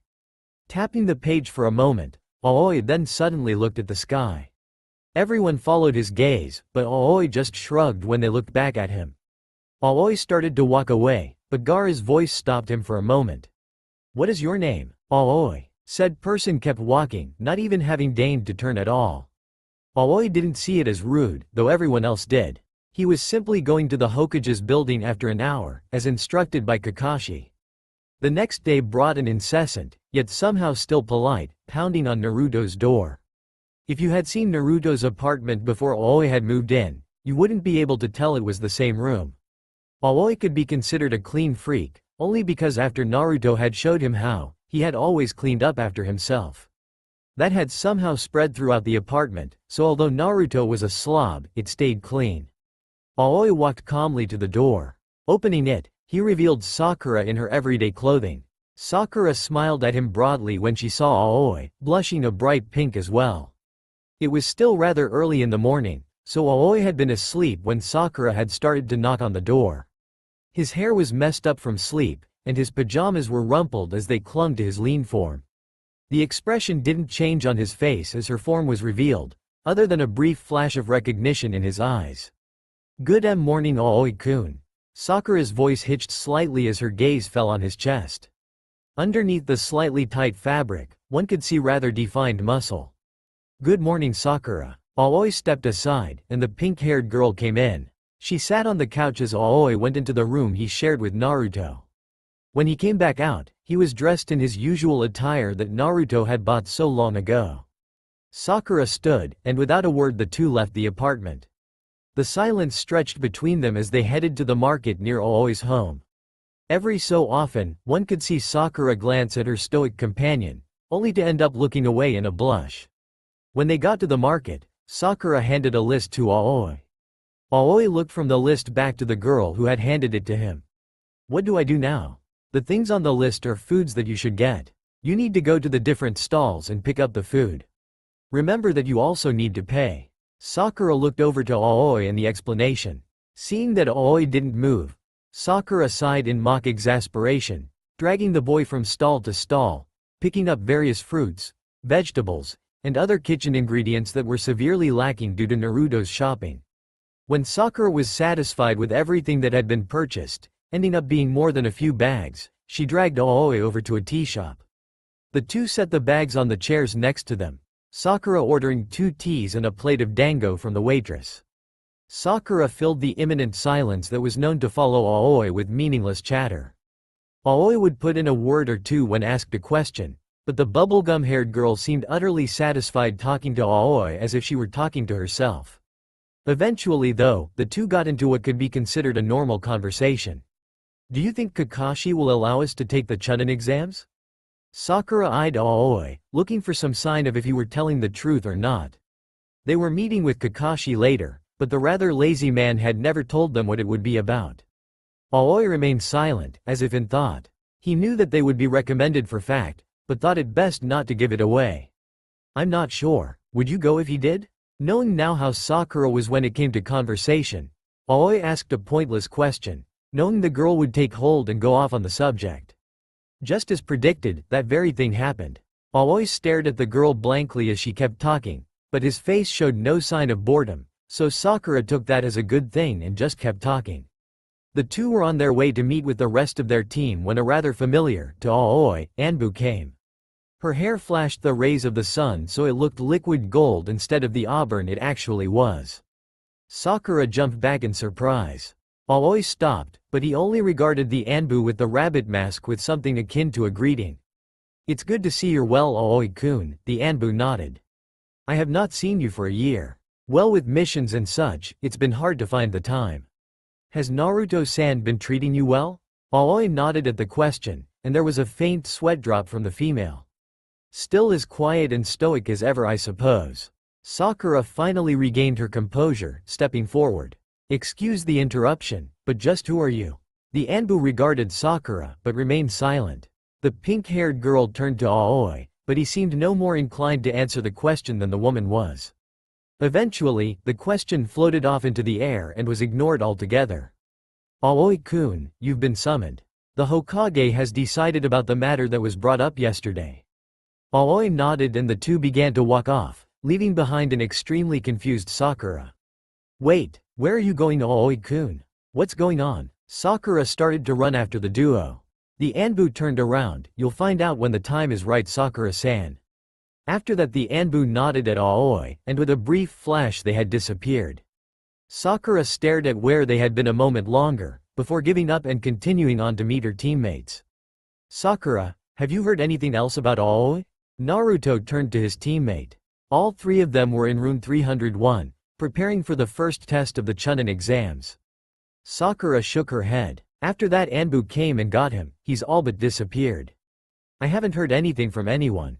Sasuke looked at his teammates. "We should just assume he isn't taking the exams." Naruto and Sasuke launched into a brief argument about this. All three had questioned and bugged Kakashi about it, but whenever confronted, said man would smile a little, laugh, and then disappear. Aoi hadn't shown back up at Naruto's house at all after that either. In fact, all of Aoi's belongings had vanished just as suddenly as the boy had. Everyone from their class had asked about Aoi as well, but none of the three answered.